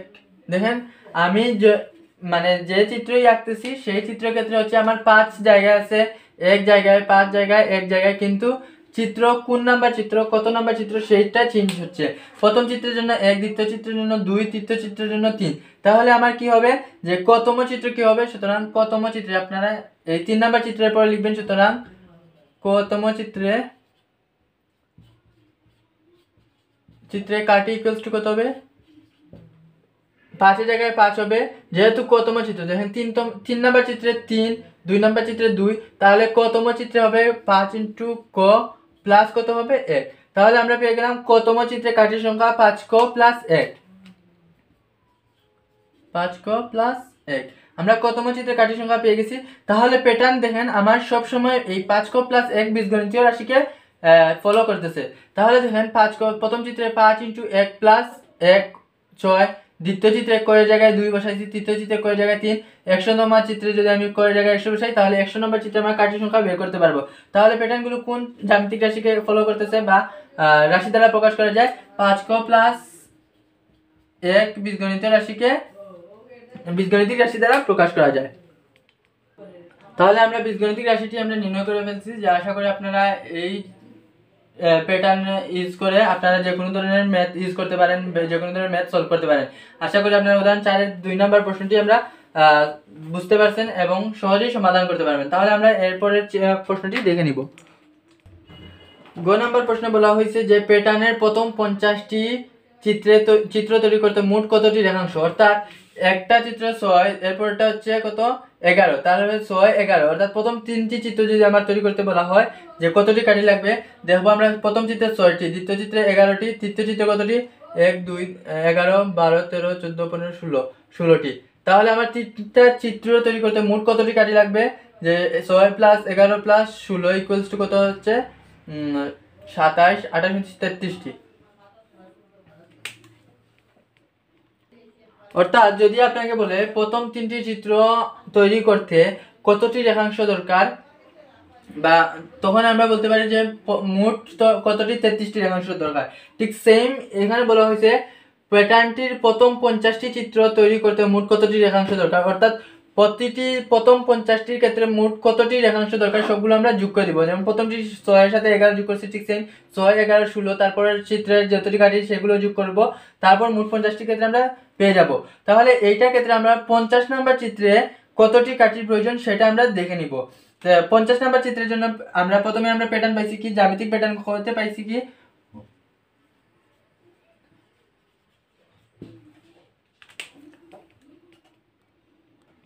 তাহলে একটি চিত্রের ক্ষেত্রে আমরা প্যাটার্ন পাইছি 5ক প্লাস 1। তাহলে 50তম প্যাটার্নে কত হবে? 50তম প্যাটার্নে কাঠির সংখ্যা 5 ইন্টু, যেহেতু বলা হয়েছে 50তম লিখলাম 50 প্লাস হচ্ছে 1। এখন 5 50 কত? 250 ইন্টু প্লাস 1 সমান হচ্ছে 251। তাহলে দেন 50তম প্যাটার্নে আমার কাঠির প্রয়োজন 251টি। এখন বলা হয়েছে যে 50তম প্যাটার্ন পর্যন্ত মোট কতটি কাঠি লাগবে। তাহলে আমরা কি করতে হচ্ছে? মোট কাঠির সংখ্যা। সুতরাং মোট কাঠির সংখ্যা কত? মোট কাঠির সংখ্যা কত? প্রথম চিত্রের কাঠির সংখ্যা কত? 6, দ্বিতীয় চিত্রের কাঠির সংখ্যা 11, তৃতীয় চিত্রের কাঠির সংখ্যা 16, প্লাস চতুর্থ চিত্রের ... 251। অর্থাৎ 50তম প্যাটার্ন পর্যন্ত মোট কাঠির সংখ্যা হচ্ছে এইরকম হারে বা এইরকম নিয়মে আমার যোগ করতে হবে। তাহলে দেখেন এটা হচ্ছে মোট কাঠির সংখ্যা যোগফল, কিন্তু এটা ক্যালকুলেটরে করতে হচ্ছে আমাদের সমস্যা। এখানে দেখেন প্রথম পদ কত? 6 আর শেষ পদ কত? 251। তাহলে আমরা যোগফলের নির্ণয়ের যে সূত্র জানি সেই সূত্রটা আমরা ইউজ করব। তো আমরা জানি কি যোগফল ইকুয়ালস টু প্রথম সংখ্যা ইনটু শেষ সংখ্যা ডিভাইড বাই 2 ইনটু পদ সংখ্যা। তাহলে আমরা লিখে নিই। সুতরাং সমষ্টি ইকুয়ালস টু কি? যে প্রথম পদ 6 প্লাস শেষ পদ 251 ইন্টু পদ সংখ্যা। দেখেন আমার পদ সংখ্যা কতটি, যেহেতু বলা হয়েছে 50তম প্যাটার্ন অর্থাৎ 50টা পদ, লিখলাম 50 ডিভাইড বাই কত আছে 2 ইকুয়ালস টু আমরা লিখে নিব। তো এই সূত্রটি আপনারা কোন জায়গা থেকে পেয়েছি, সূত্রটি আমরা সাইডে লিখে দিলাম। তাহলে এই সমষ্টি নির্ণয়ের ক্ষেত্রে আমরা এই সূত্রটি ফলো করেছিলাম। আমরা বেসিক পার্টি দিয়েছি, প্রথম পদ কত 6, শেষ পদ কত 251 যোগ করছি, তারপর হচ্ছে 50 দ্বারা গুণ করছি, ডিভাইড বাই হচ্ছে 2। এটা যদি আমরা করি তাহলে হচ্ছে আমরা আনসারটি পেয়ে যাব। তাহলে দেখেন এটার ক্ষেত্রে হচ্ছে 257 ইন্টু 50 বা 2 গুণ করলে আমার কত আসতেছে, এই গুণ করলে যেটা আসবে সেটাই হচ্ছে আমার রেজাল্ট। তাহলে 257 2 দ্বারা 50কে ভাগ করলে হচ্ছে 25, 257 ইন্টু 25, এটাকে যদি আমরা ভাগ করি 25 পাওয়া যায়। আচ্ছা, এই 25 যে পাইছি, এখন এই 25 গুণ করে দিলাম 257 এর সাথে 25 গুণ, এখন গুণ করলে যে রেজাল্ট আসতেছে রেজাল্টটা হচ্ছে 6425, 6425। এই টোটাল কাঠির সংখ্যা হচ্ছে 6425। তাহলে আমরা এই যে কাঠির সংখ্যা নির্ণয় করছি এটাই হচ্ছে আমার প্রদত্ত অঙ্কের উত্তর। আশা করি আপনারা এইরকম 50টি, যদি বলতো 50তম প্যাটার্নে কতটি কাঠি প্রয়োজন, 50তম প্যাটার্নে অনলি 251টি কাঠি প্রয়োজন, কিন্তু বলা হয়েছে প্রথম 50টি প্যাটার্নের টোটাল সম্পূর্ণ কাঠির সংখ্যা বা সর্বমোট কাঠির সংখ্যা কত, তখনই হচ্ছে আমরা যোগ করতে হবে। এরকম প্রথম সংখ্যার ক্ষেত্রে হচ্ছে প্রথমটার ক্ষেত্রে 6, দ্বিতীয়টার ক্ষেত্রে 11 প্লাস 251, অর্থাৎ 50তম পদে 251টি কাঠি লাগতেছে। আমরা সমষ্টি যোগফল ইউজ করছি, যোগফল ইউজ করার পর আমরা সংখ্যাটির রেজাল্ট পেয়ে গেছি যে টোটাল কাঠি হচ্ছে 6425টি। আশা করি আপনারা এই ম্যাথগুলো বুঝতে পারছেন। আর এর মাধ্যমে হচ্ছে আমাদের বেসিক পার্ট শেষ। বেসিক পার্টে যে উদাহরণগুলো আছে উদাহরণগুলো কমপ্লিট করে দিয়েছি। আর কাজের জন্য যে কাজগুলো আছে এই কাজগুলো আমরা পরবর্তী ক্লাসে আমরা কাজ দেখাবো কিভাবে কাজ কমপ্লিট করতে হয়। এর পরবর্তীতে আমরা হচ্ছে যে অনুশীলনীর যে ম্যাথগুলো বাকি আছে এই অনুশীলনীর ম্যাথগুলো সলভ করে দিব। আশা করি আপনারা বেসিক পার্ট সম্পর্কে যদি বুঝতে পারেন তাহলে আপনারা নিজেরাই হচ্ছে বেসিক যে অনুশীলনীর ম্যাথগুলো আছে সেগুলো সলভ করতে পারবেন। আর কাজগুলো ট্রাই করলে সলভ করতে পারবেন। তারপরও আমি হচ্ছে কাজ সলভ করে তারপর হচ্ছে আমি অনুশীলনীর অঙ্কগুলো সমাধান করে দিব। তাহলে কাজ 1 যেটা হচ্ছে আমরা প্রথম কাজই দেখতে পাই, সেটা বলা হচ্ছে যে 0,1, এরকম করে একটা সংখ্যা দেওয়া আছে, বলা হচ্ছে সংখ্যাগুলোকে ফিবোনাক্কি সংখ্যা বলা হয়। তাহলে ফিবোনাক্কি সংখ্যা কি সেটা আমরা বুঝতে পারবো এরকম যে পরবর্তী সংখ্যাটি হবে তার আগের দুইটি সংখ্যার যোগফল। যখনই এরকম হবে তখনই বলা হবে তাকে ফিবোনাক্কি সংখ্যা। দেখেন এই দুইটা সংখ্যার যোগফলই হচ্ছে পরবর্তী সংখ্যা, অর্থাৎ 1 হচ্ছে এই দুটি সংখ্যার যোগফল। ঠিক সেম ভাবে 2 হচ্ছে কি এর আগের দুটি সংখ্যার যোগফল হচ্ছে আমরা 2 পাই। ঠিক 3 হচ্ছে দেখেন দুইটি সংখ্যার যোগফল আগের দুটি সংখ্যা, অর্থাৎ ফিবোনাক্কি সংখ্যা তখনই বলা হয় যখন হচ্ছে যে সংখ্যাটি তার আগের দুটি সংখ্যার যোগফল হয়, তখনই সেই সংখ্যাকে বলা হয় ফিবোনাক্কি সংখ্যা। তাহলে আমরা ফিবোনাক্কি সংখ্যার সংখ্যাটি আমরা লিখে নিই। তাহলে আমরা ফিবোনাক্কি সংখ্যার আমরা সংজ্ঞাটি বুঝে নিলাম যে ফিবোনাক্কি সংখ্যাটা কি, যে কোনো সংখ্যা তার পূর্ববর্তী দুইটি সংখ্যার যোগফল যদি হয় তখনই তাকে হচ্ছে ফিবোনাক্কি সংখ্যা বলে। যেমন 2, দুইটি সংখ্যার যোগফলই হচ্ছে 2। তারপর 3, তার আগের দুইটি সংখ্যা 2 প্লাস 1 অর্থাৎ 2 আর 1 3। 5 হইছে তার আগের দুইটি সংখ্যার যোগফল। তাহলে আমরা এই সংখ্যাটাই বলা হয় ফিবোনাক্কি সংখ্যা। আশা করি আপনারা ফিবোনাক্কি সংখ্যা কি বুঝতে পারছেন। তারপরে বলা হয়েছে সংখ্যাগুলোতে কোনো প্যাটার্ন দেখতে পাও কি। তাহলে আমরা দেখি কোনো প্যাটার্ন পাওয়া যায় কিনা। যেহেতু আমার ফিবোনাক্কি সংখ্যা তাহলে আমার যে প্যাটার্নটি হচ্ছে সেই প্যাটার্নই হচ্ছে আমার যে পূর্ববর্তী দুইটি সংখ্যার যোগফল। তাহলে আমরা যে প্যাটার্নটি পাইলাম কি 2 হইছে কি 2 পাইছি আমরা কিভাবে, যে তার পূর্ববর্তী দুইটি সংখ্যার যোগফল 1 প্লাস 1 সমান হচ্ছে 2। ঠিক সেম ভাবে হচ্ছে আমরা যখন 3 লিখতেছি 3 কি তার আগে দুইটি সংখ্যার যোগফল, তাহলে 3 লিখব কি 2 প্লাস 1 ইকুয়ালস টু 3। অর্থাৎ আমরা প্যাটার্নটি দেখতে পেলাম কি কি, যে সংখ্যা 2 পাওয়া যায় তার পূর্ববর্তী দুইটি সংখ্যা যোগ করে, 3 দুইটি পূর্ববর্তী সংখ্যা যোগ করে, ঠিক সেম সবগুলো সংখ্যা হচ্ছে তার পূর্ববর্তী দুইটি সংখ্যা যোগ করে। তাহলে আমরা প্যাটার্নটা সুন্দর করে লিখে নিই যে কিভাবে আমরা প্যাটার্নটি পাইছি। ঠিক এরপরের সংখ্যা কি 3, তাহলে 3 পাওয়া যায় কিভাবে, 3 পাওয়া যায় এর পূর্ববর্তী দুইটি সংখ্যা যোগ করে, যেটা হচ্ছে 2 আর 1, তার পূর্ববর্তী দুইটি সংখ্যা 2 আর 1। এখন 5 যদি আমরা লিখি 5 পাওয়া যায় এর পূর্ববর্তী দুইটি সংখ্যা যোগ করে, যা হচ্ছে তার পূর্ববর্তী দুইটি সংখ্যা 3 আর 2, 3 প্লাস 2। দেখেন আমরা সবগুলাতে একটা নির্দিষ্ট প্যাটার্ন পেয়েছি। এখন দেখেন 21 এর ক্ষেত্রে 21 পাওয়া যায় তার দুইটি সংখ্যা যোগ করে, 13 আর 8 যোগ করলে আমরা 21 পাই। তাহলে আমরা এই কাজের ক্ষেত্রে যে বলছে যে প্যাটার্ন দেখতে পাওয়া যায় কিনা, আমরা প্যাটার্নটি বের করে ফেলছি যে পূর্ববর্তী দুইটি সংখ্যা যোগ করলে আমরা প্যাটার্ন পাবো। তারপরের প্রশ্ন বলছে যে পরবর্তী 10টি ফিবোনাক্কি সংখ্যা বের করো। তাহলে 34-এর পরবর্তী দুইটি 34-এর পরে যে সংখ্যাটি হবে তার সংখ্যা হবে যে এই দুটি সংখ্যা যোগ করে পরবর্তী সংখ্যা পাওয়া যাবে, অর্থাৎ যে সংখ্যাটি বের করব তার আগের পূর্ববর্তী দুইটি সংখ্যা যোগ করলে আমরা পরবর্তী সংখ্যাটি পেয়ে যাব।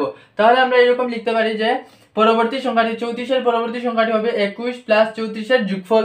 ঠিক সেম ভাবে এরকম 10টি সংখ্যা আমরা বের করে ফেললেই আমাদের আনসারটি হয়ে যাবে। তাহলে লিখতে পারি আমরা এই লাইনগুলো। এখন যেহেতু বলা হয়েছে পরবর্তী 10টি ফিবোনাকি সংখ্যা আমরা বের করতে বলা হয়েছে, তাহলে আমরা ফিবোনাকি সংখ্যাটি কি করব, আগের দ্বারা বা আগের প্যাটার্ন আমরা ফলো করে নির্ণয় করব। দেখেন বলা হয়েছে 34-এর পরবর্তী সংখ্যা, মানে 34-এর পরবর্তী সংখ্যাটি কত আমরা বের করতে হবে, অর্থাৎ 34-এর পরে কোন সংখ্যাটি হবে। এখন আমরা দেখছি যে যে কোনো সংখ্যাই আমরা বের করি না কেন সেটা হচ্ছে আগের দুটি সংখ্যার যোগফল। তাহলে আমরা যদি এই সংখ্যাকে x ধরি, তাহলে এই x বা ক সংখ্যাটি হবে কি তার আগের দুটি সংখ্যার যোগফল, অর্থাৎ এই xটা হচ্ছে কি 34-এর পরবর্তী একটি সংখ্যা। তাহলে 34-এর পরবর্তী সংখ্যা হবে x, তাহলে xটা কি হবে তার আগের যে প্যাটার্ন আমরা ফলো করছি সেই প্যাটার্ন ফলো করে আমরা আনসারটি বের করব। তাহলে x সংখ্যাটি হবে তার আগের দুটি সংখ্যার যোগফল, আর এই x সংখ্যাটি হচ্ছে 34-এর পরবর্তী, সেজন্য আমরা লিখছি 34-এর পরবর্তী সংখ্যা হবে কি তার আগের দুটি সংখ্যার যোগফল, অর্থাৎ 34 প্লাস 21 এর সমান। তাহলে 34 প্লাস 21 ইকুয়ালস টু 55, অর্থাৎ x সংখ্যাটি হবে আমার কত 55। আশা করি আপনারা এই 55 সংখ্যাটি বের করতে পারবেন। এইরকম হচ্ছে 10টি সংখ্যা বের করতে হবে। তাহলে 55 এর পরবর্তী সংখ্যা কি হবে, তাহলে আমরা লিখতে পারি যে 55 এর পরবর্তী সংখ্যা হবে তার আগের দুটি সংখ্যার যোগফল। তাহলে 55 এর পরবর্তী সংখ্যা দিলাম আমরা y, এই y সংখ্যাটি হবে কি x আর 34 এর যোগফল। এখন x এর মান কত পেয়েছি 55 আর 34 এর যোগফল, তাহলে 55 এর পরবর্তী সংখ্যা y সংখ্যাটি হবে কি দুটি আগের দুটি সংখ্যার যোগফল। তাহলে আগের দুটি সংখ্যা ছিল কি 55 প্লাস 34, এই রেজাল্ট যেটা আসবে সেটা হবে আমার y সংখ্যাটি। তাহলে আমরা 55 এর পরবর্তী সংখ্যাটিও বের করতে পারবো। তাহলে এই যে পরবর্তী 55 এর পরবর্তী সংখ্যাটি পাইছি কত 89 বা 89, আমরা 89 পেয়ে গেছি। এখন দেখেন আপনি এই 55টা বের করেন, দেখেন আপনার প্যাটার্নটি ঠিক আছে। 55 হবে আগের দুটি সংখ্যা যোগফল, 89 যে সংখ্যাটি লিখছি এই 89 সংখ্যাটি হচ্ছে আগের দুটি সংখ্যা যোগফল, অর্থাৎ 55 আর 34 এর যোগফল। এখন হচ্ছে 89 এর পরবর্তী সংখ্যা xy ধরলাম আমরা, z সংখ্যাটি আমরা বের করতে হবে। যেহেতু বলা হয়েছে 10টি সংখ্যা, তাহলে আমরা 10টি সংখ্যা এখনো একটি বের করছি, দুইটি বের করছি, তাহলে 3 নাম্বারটি হবে ধরেন আমার 89 এর পরবর্তী সংখ্যা। তাহলে 89 এর পরবর্তী সংখ্যা হবে যে তার আগের দুটি সংখ্যার যোগফল। তাহলে 89 এর পরবর্তী সংখ্যা z, তাহলে z সংখ্যাটি হবে তার আগের দুটি সংখ্যার যোগফল। আগের দুটি সংখ্যা কত 89 আর 55, তাহলে 89 যোগ 55 এর যোগফল হবে তার পরবর্তী সংখ্যা, অর্থাৎ z সংখ্যাটি। তাহলে 89 এর পরবর্তী সংখ্যা কি হবে যে 89 আর 55 এর যোগফল। তাহলে 89 আর 55 এর যোগফল কত হয়, তাহলে আমরা যে সংখ্যাটি পেয়েছি সেটা হচ্ছে 144। তাহলে যদি আমরা 144 নাম্বারটা লিখি, 144 যদি লিখি, এখন দেখেন এই 144টা কি প্যাটার্ন ফলো করছে কি না। দেখেন 144টা হচ্ছে দুইটি আগের দুটি সংখ্যার যোগফল, অর্থাৎ 89 আর 55 এর যোগফল। দেখেন 89 আর 55 এর যোগফল আমরা পেয়ে গেছি 144। তাহলে 144 এর পরবর্তী সংখ্যা কি হবে 144 প্লাস 89। এরকম কয়টি আমরা তিনটি সংখ্যা বের করে দেখাইছি, বলা হয়েছে 10টি। আপনারা 10টি সংখ্যা আশা করি যদি বুঝতে পারেন এই নিয়মটা, এই প্যাটার্নটি, তাহলে আপনারা এই 10টি সংখ্যা নির্ণয় করতে পারবেন। আর আমি তিনটি সংখ্যা যে নিয়মে বের করছি আপনারা ঠিক সেম নিয়মে আপনারা বের করতে পারবেন এই বাকি 10টি সংখ্যা। যদি তারপরেও না বুঝেন আমাকে অবশ্যই জানাবেন যে কিভাবে নির্ণয় করতে হবে। তাহলে আশা করি আপনারা কাজ 1 এর সমাধানটি পেয়ে গেছেন। এখন হচ্ছে আমরা কাজ 2 এর সমাধানটি দেখব।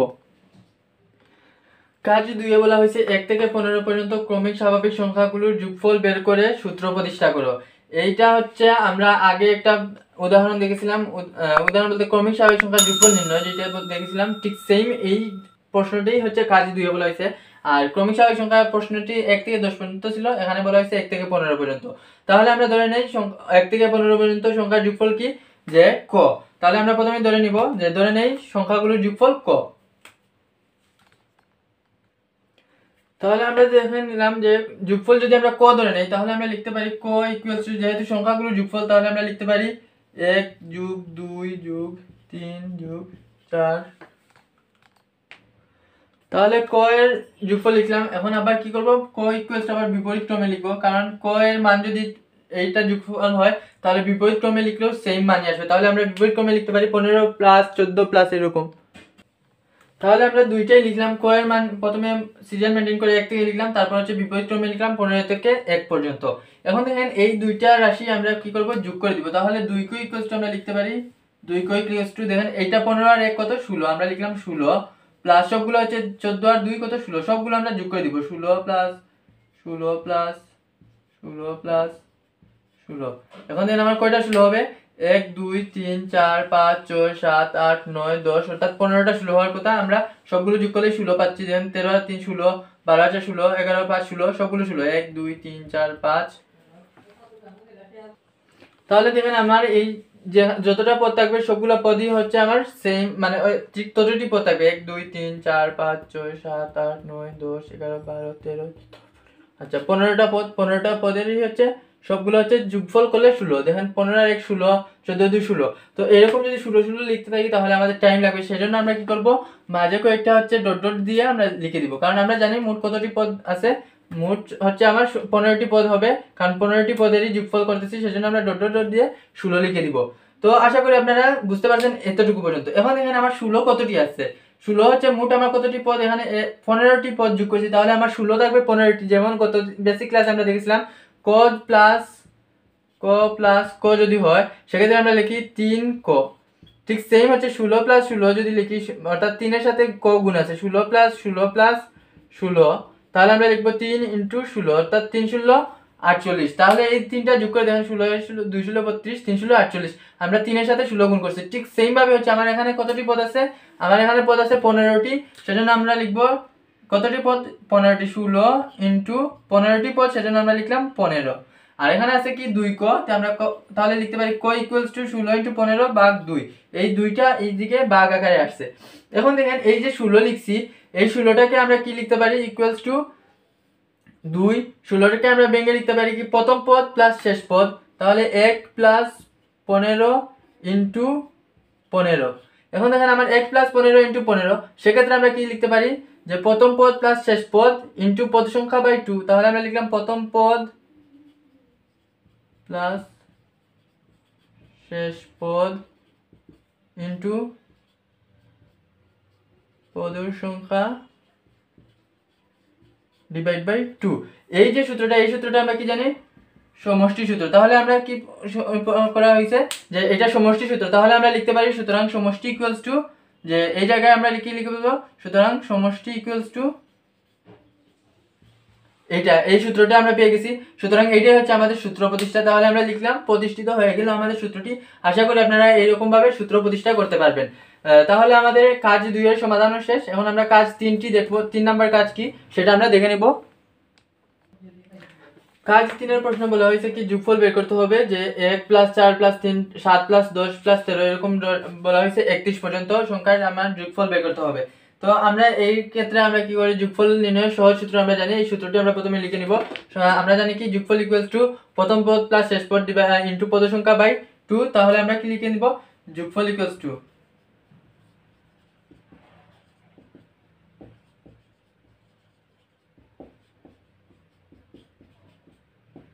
আমরা জানি যোগফল ইকুয়ালস টু কি প্রথম পদ প্লাস শেষ পদ। এই সূত্রটি আমরা প্রথমে লিখে নিই। তাহলে আমরা প্রথম যোগফলের যে সূত্রটা আমরা আছে সেই সূত্রটা লিখে নিলাম। এখন দেখেন আমার এখানে কি আছে, প্রথম পদ কত আছে, দেখেন প্রথম পদ আমরা লিখে নিলাম। প্রথম পদ 1 আছে, আমরা লিখলাম 1। তারপর শেষ পদ কত আছে, আছে 31 বা 31, আমরা লিখে নিলাম 31 ইনটু দেখেন পদ সংখ্যা কতটি, 1 2 3 4 5 6 7 8 9 10 11। তাহলে আমার হচ্ছে পদ সংখ্যা 11 আর ভাগ হচ্ছে 2। এখন এই ভাগকে আমরা কি করব, এখন সরাসরি গুণ করে দিব। তাহলে 32 বা 32 ইন্টু 11 ভাগ 2, সেক্ষেত্রে ভাগ করলে কত আছে 16। এটা যদি ভাগ করি 16 ইন্টু 11, 16 ইন্টু 11, তাহলে 16 আর 11 গুণ করলে কত আসে 176 আসে। তাহলে আমরা লিখে নিলাম 176 হচ্ছে আমার গুণফল 176, আর এটাই হচ্ছে আমাদের যোগফল। তাহলে আমাদের নির্ণয় যোগফল বের করা শেষ। আমাদের যোগফলটি কত হচ্ছে 176। তাহলে আশা করি আপনারা কাজ 3 কিভাবে বের করতে হয় সেটা বুঝতে পারলেন, এবং যোগফল যে কোনো ধরনের যোগফল আসুক না কেন, বিভিন্ন ধরনের সংখ্যা আসুক না কেন, আপনারা সহজেই এই সূত্রের মাধ্যমে নির্ণয় করতে পারবেন। তাহলে এখন হচ্ছে আমরা দেখব কাজ 4। এই প্রশ্নটি সত্যি সহজ একটি প্রশ্ন। বলা হয়েছে 130 170 এবং 150 কে দুইটি বর্গের সমষ্টিরূপে প্রকাশ করা। আমরা বেসিক পার্টে দিয়েছিলাম কিভাবে দুইটি বর্গের সমষ্টিরূপে প্রকাশ করতে হয়। তাহলে আমরা সরাসরি উত্তরে চলে যাই যে 130 কে কিভাবে আমরা দুইটি বর্গের সমষ্টিরূপে প্রকাশ করতে পারি। তাহলে 130 ইকুয়ালস টু আমরা লিখতে পারি কি, যে যদি আমরা 3 স্কয়ার লিখি, দেখেন আমার 3 স্কয়ারে হচ্ছে 9, তাহলে বাকি থাকে কত 121। এখন 121 কোন বর্গ সংখ্যা, 121 হচ্ছে 11 এর বর্গ সংখ্যা। তাহলে আমরা লিখতে পারি প্লাস 11 স্কয়ার। তাহলে আমরা এই দুইটি সংখ্যা যোগ করলে আমরা 130 পাই। আবার কি বলা হয়েছে, অথবা যে বলা হয়েছে দুইটি ভিন্ন উপায়ে বা দুইভাবে, অথবা আমরা লিখতে পারি যে কোন দুইটি যোগফল করতে পারি, যেমন 6 স্কয়ার। দেখেন 6 স্কয়ারে কত হয়, আচ্ছা 6 স্কয়ার হচ্ছে 36, তখনই হচ্ছে ঝামেলা হয়।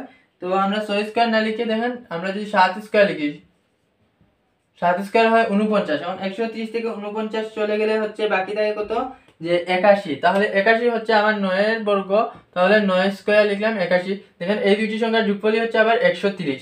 তাহলে আশা করি আপনারা এই ম্যাথটি বুঝতে পারছেন। যদি বুঝতে পারেন তাহলে হচ্ছে আমরা পরবর্তী যেটা আছে 170, 170 কে আমরা সরাসরি আমরা বের করে দিই। তাহলে হচ্ছে x স্কয়ার, তারপর হচ্ছে 169 বাকি থাকে 13 স্কয়ার 169, অথবা কি আছে, অথবা আমরা কি লিখতে পারি, যে যদি আমরা 7 স্কয়ার লিখি হচ্ছে 49, তখন বাকি থাকে কত 121। তো 121 যদি বাকি থাকে তখন আমরা লিখতে পারি 11 স্কয়ার।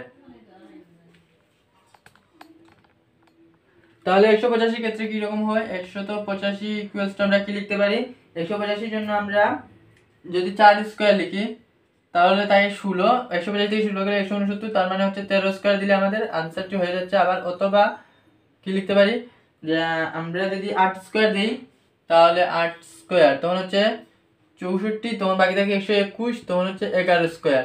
তাহলে দেখেন আমরা এই যে বর্গ সংখ্যা যোগ করতেছি, যোগ করার পর আমরা প্রাপ্ত সংখ্যাটি পেয়ে যাচ্ছি। তাহলে এইটার আনসারগুলো হচ্ছে এইগুলো। তো আশা করি আপনারা দুইটি সংখ্যা বর্গের সমষ্টি রূপে প্রকাশ করতে পারবেন। এখন হচ্ছে আমরা 2 নম্বরটি দেখব, 325 কে তিনটি ভিন্ন উপায়ে প্রকাশ করতে বলা হয়েছে। তাহলে 325 ইকুয়ালস টু কি লিখতে পারি, 325 ইকুয়ালস টু আমরা লিখতে পারি যে x স্কয়ার লিখলাম, x স্কয়ার লিখলে হচ্ছে 324। তারপর হচ্ছে যদি আমরা 18 স্কয়ার লিখি, 18 স্কয়ার হচ্ছে আমরা 324 রেজাল্ট। তাহলে আমরা এই দুইটি যোগফল পাচ্ছি 325। অথবা একটি ভিন্ন উপায় পাইছি। এখন 2 নম্বর ভিন্ন উপায়ে কি রকম লেখা যায় সেটা হচ্ছে কি রকম লিখতে পারি, যদি আমরা 6 স্কয়ার লিখি, 6 স্কয়ার লিখলাম 36, তখন হচ্ছে বাকি যেটা থাকে সেটা যদি আমরা 17 স্কয়ার লিখি, 17 স্কয়ারে আমার বাকি দুইটা যোগফল চলে আসছে 325 এর জন্য। তো আমাদের এইটাই आंसर শেষ। আবার আরেকটা উপায় কি আছে, যে অথবা না দিয়ে আমরা সমান সমান লিখে দিই। দুইটা উপায় পাইছি, একটা উপায়, দুইটা উপায়।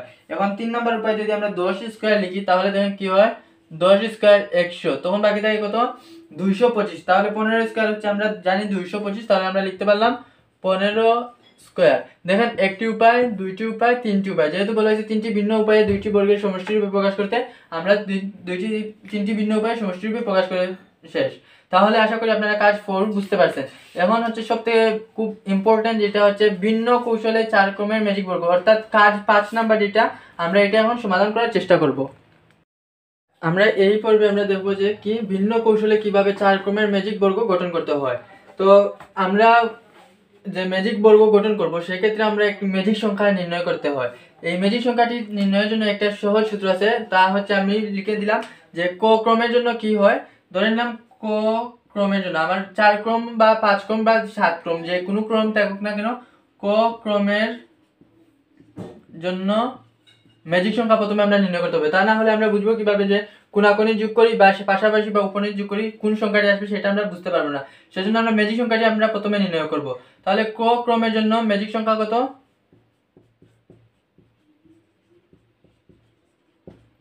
ক ক্রমের জন্য ম্যাজিক সংখ্যা ইকুয়ালস টু আমরা লিখতে পারি ক ইনটু ক স্কয়ার। তাহলে এটা হচ্ছে যে কোনো ক্রমের জন্য ম্যাজিক সংখ্যা, ক ক্রমের জন্য ম্যাজিক সংখ্যা আমরা দিলাম ক ইনটু ক স্কয়ার প্লাস 1/2। দেখেন এটা যদি আমার 3 ক্রমের জন্য হয়, আমরা বইতে পাইছি যে 3 ক্রমের ম্যাজিক সংখ্যা কত আছে 15। আপনারা উদাহরণে দেখে নেবেন যে ক ক্রমের জন্য দেয়া আছে যে সংখ্যাটি হচ্ছে 15। তাহলে আমরা ক ক্রমের বদলে আমরা যেহেতু 3 ক্রমের জন্য 15 পাইছি, তাহলে আমরা যদি লিখি 3 ক্রমের জন্য ম্যাজিক সংখ্যা কত হবে 3 ইনটু 3 স্কয়ার প্লাস 1/2 সমান হচ্ছে কত 9 আর 1 10, 3 10 30, অর্থাৎ 30/2 ইকুয়ালস টু 15। দেখেন আমরা ম্যাজিক সংখ্যাটি বের করে ফেলতেছি।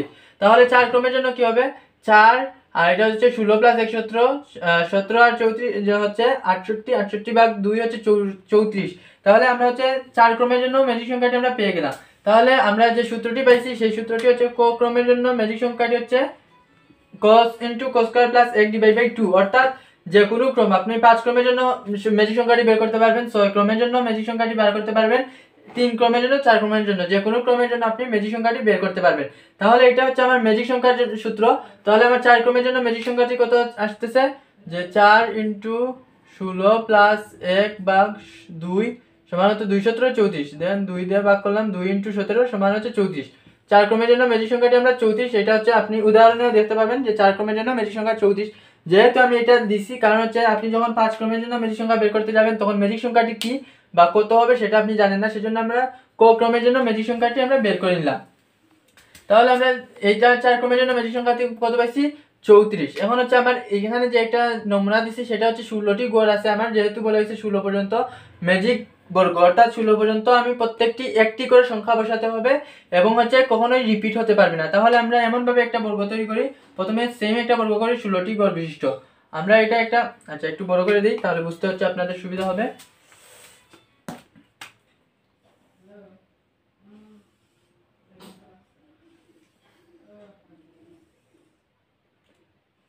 এক 2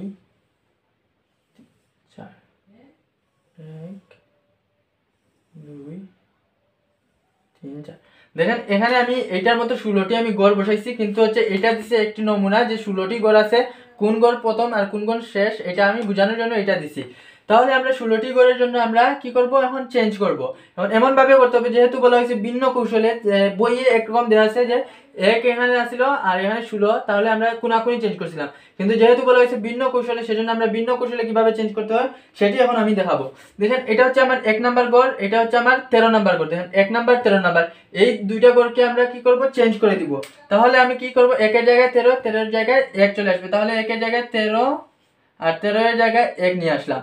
ঠিক সেম ভাবে 4 এর জায়গায় 16, মানে 4টি কর্নারই আমি শুধু চেঞ্জ করব উপর নিচে।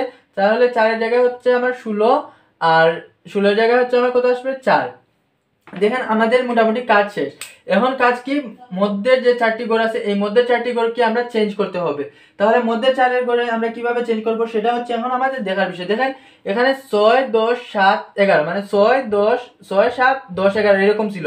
তাহলে 6 যে এই জায়গায় ছিল, এই 6টা নিয়ে আসবো 10 এর জায়গায় আর 10টা নিয়ে আসবো 6 এর জায়গায়। তাহলে এখানে 6 ছিল আমরা লিখবো 10 এর জায়গায়, আর এখানে 10 ছিল আমরা লিখবো 6 এর জায়গায় লিখলাম। তারপর এখানে কি ছিল 7 ছিল, 7 লিখবো 11 এর জায়গায় আর 11 লিখবো 7 এর জায়গায়। দেখেন আমাদের মোটামুটি ভিতরের গড়গুলোর কাজ শেষ। দেখেন এটা 10 11 6 7। এখন দেখেন এটা যোগ করে দেখেন আপনাদের কত হয়। দেখেন এটা যোগ করলে হচ্ছে কত, যে 10 আর 4 14, আর এটা 10 আর 4 14, আর 13 আর 7 হচ্ছে 20, 14 আর 20 হচ্ছে 34। আমাদের এটার কাজ শেষ। আবার এইটার এইদিকে দেখেন আপনার কত আসে, যে 16 আর 6 22, 22 আর 11 হচ্ছে 33, 33 আর 1 34। তার মানে হচ্ছে আমার কর্ণ বরাবর আমার ম্যাজিক সংখ্যাটি 34 টিকে আছে। 34 এদিকেও আমার হচ্ছে 34। এখন হচ্ছে পাশাপাশি লিখতে হবে। এখন পাশাপাশি কি হচ্ছে, যে এখানে হচ্ছে 5 ছিল, দেখেন এখানে 5 আছে আর এখানে হচ্ছে 8। আমরা এই দুইটা জায়গাটা চেঞ্জ করব। 5 এর জায়গায় লিখবো 8, 8 এর জায়গায় লিখবো 5। দেখেন এই 5 এর জায়গায় আমরা কি লিখবো 8, আমরা লিখলাম 8, আর এই 8 এর জায়গায় কি লিখবো 5, আমরা লিখলাম 5।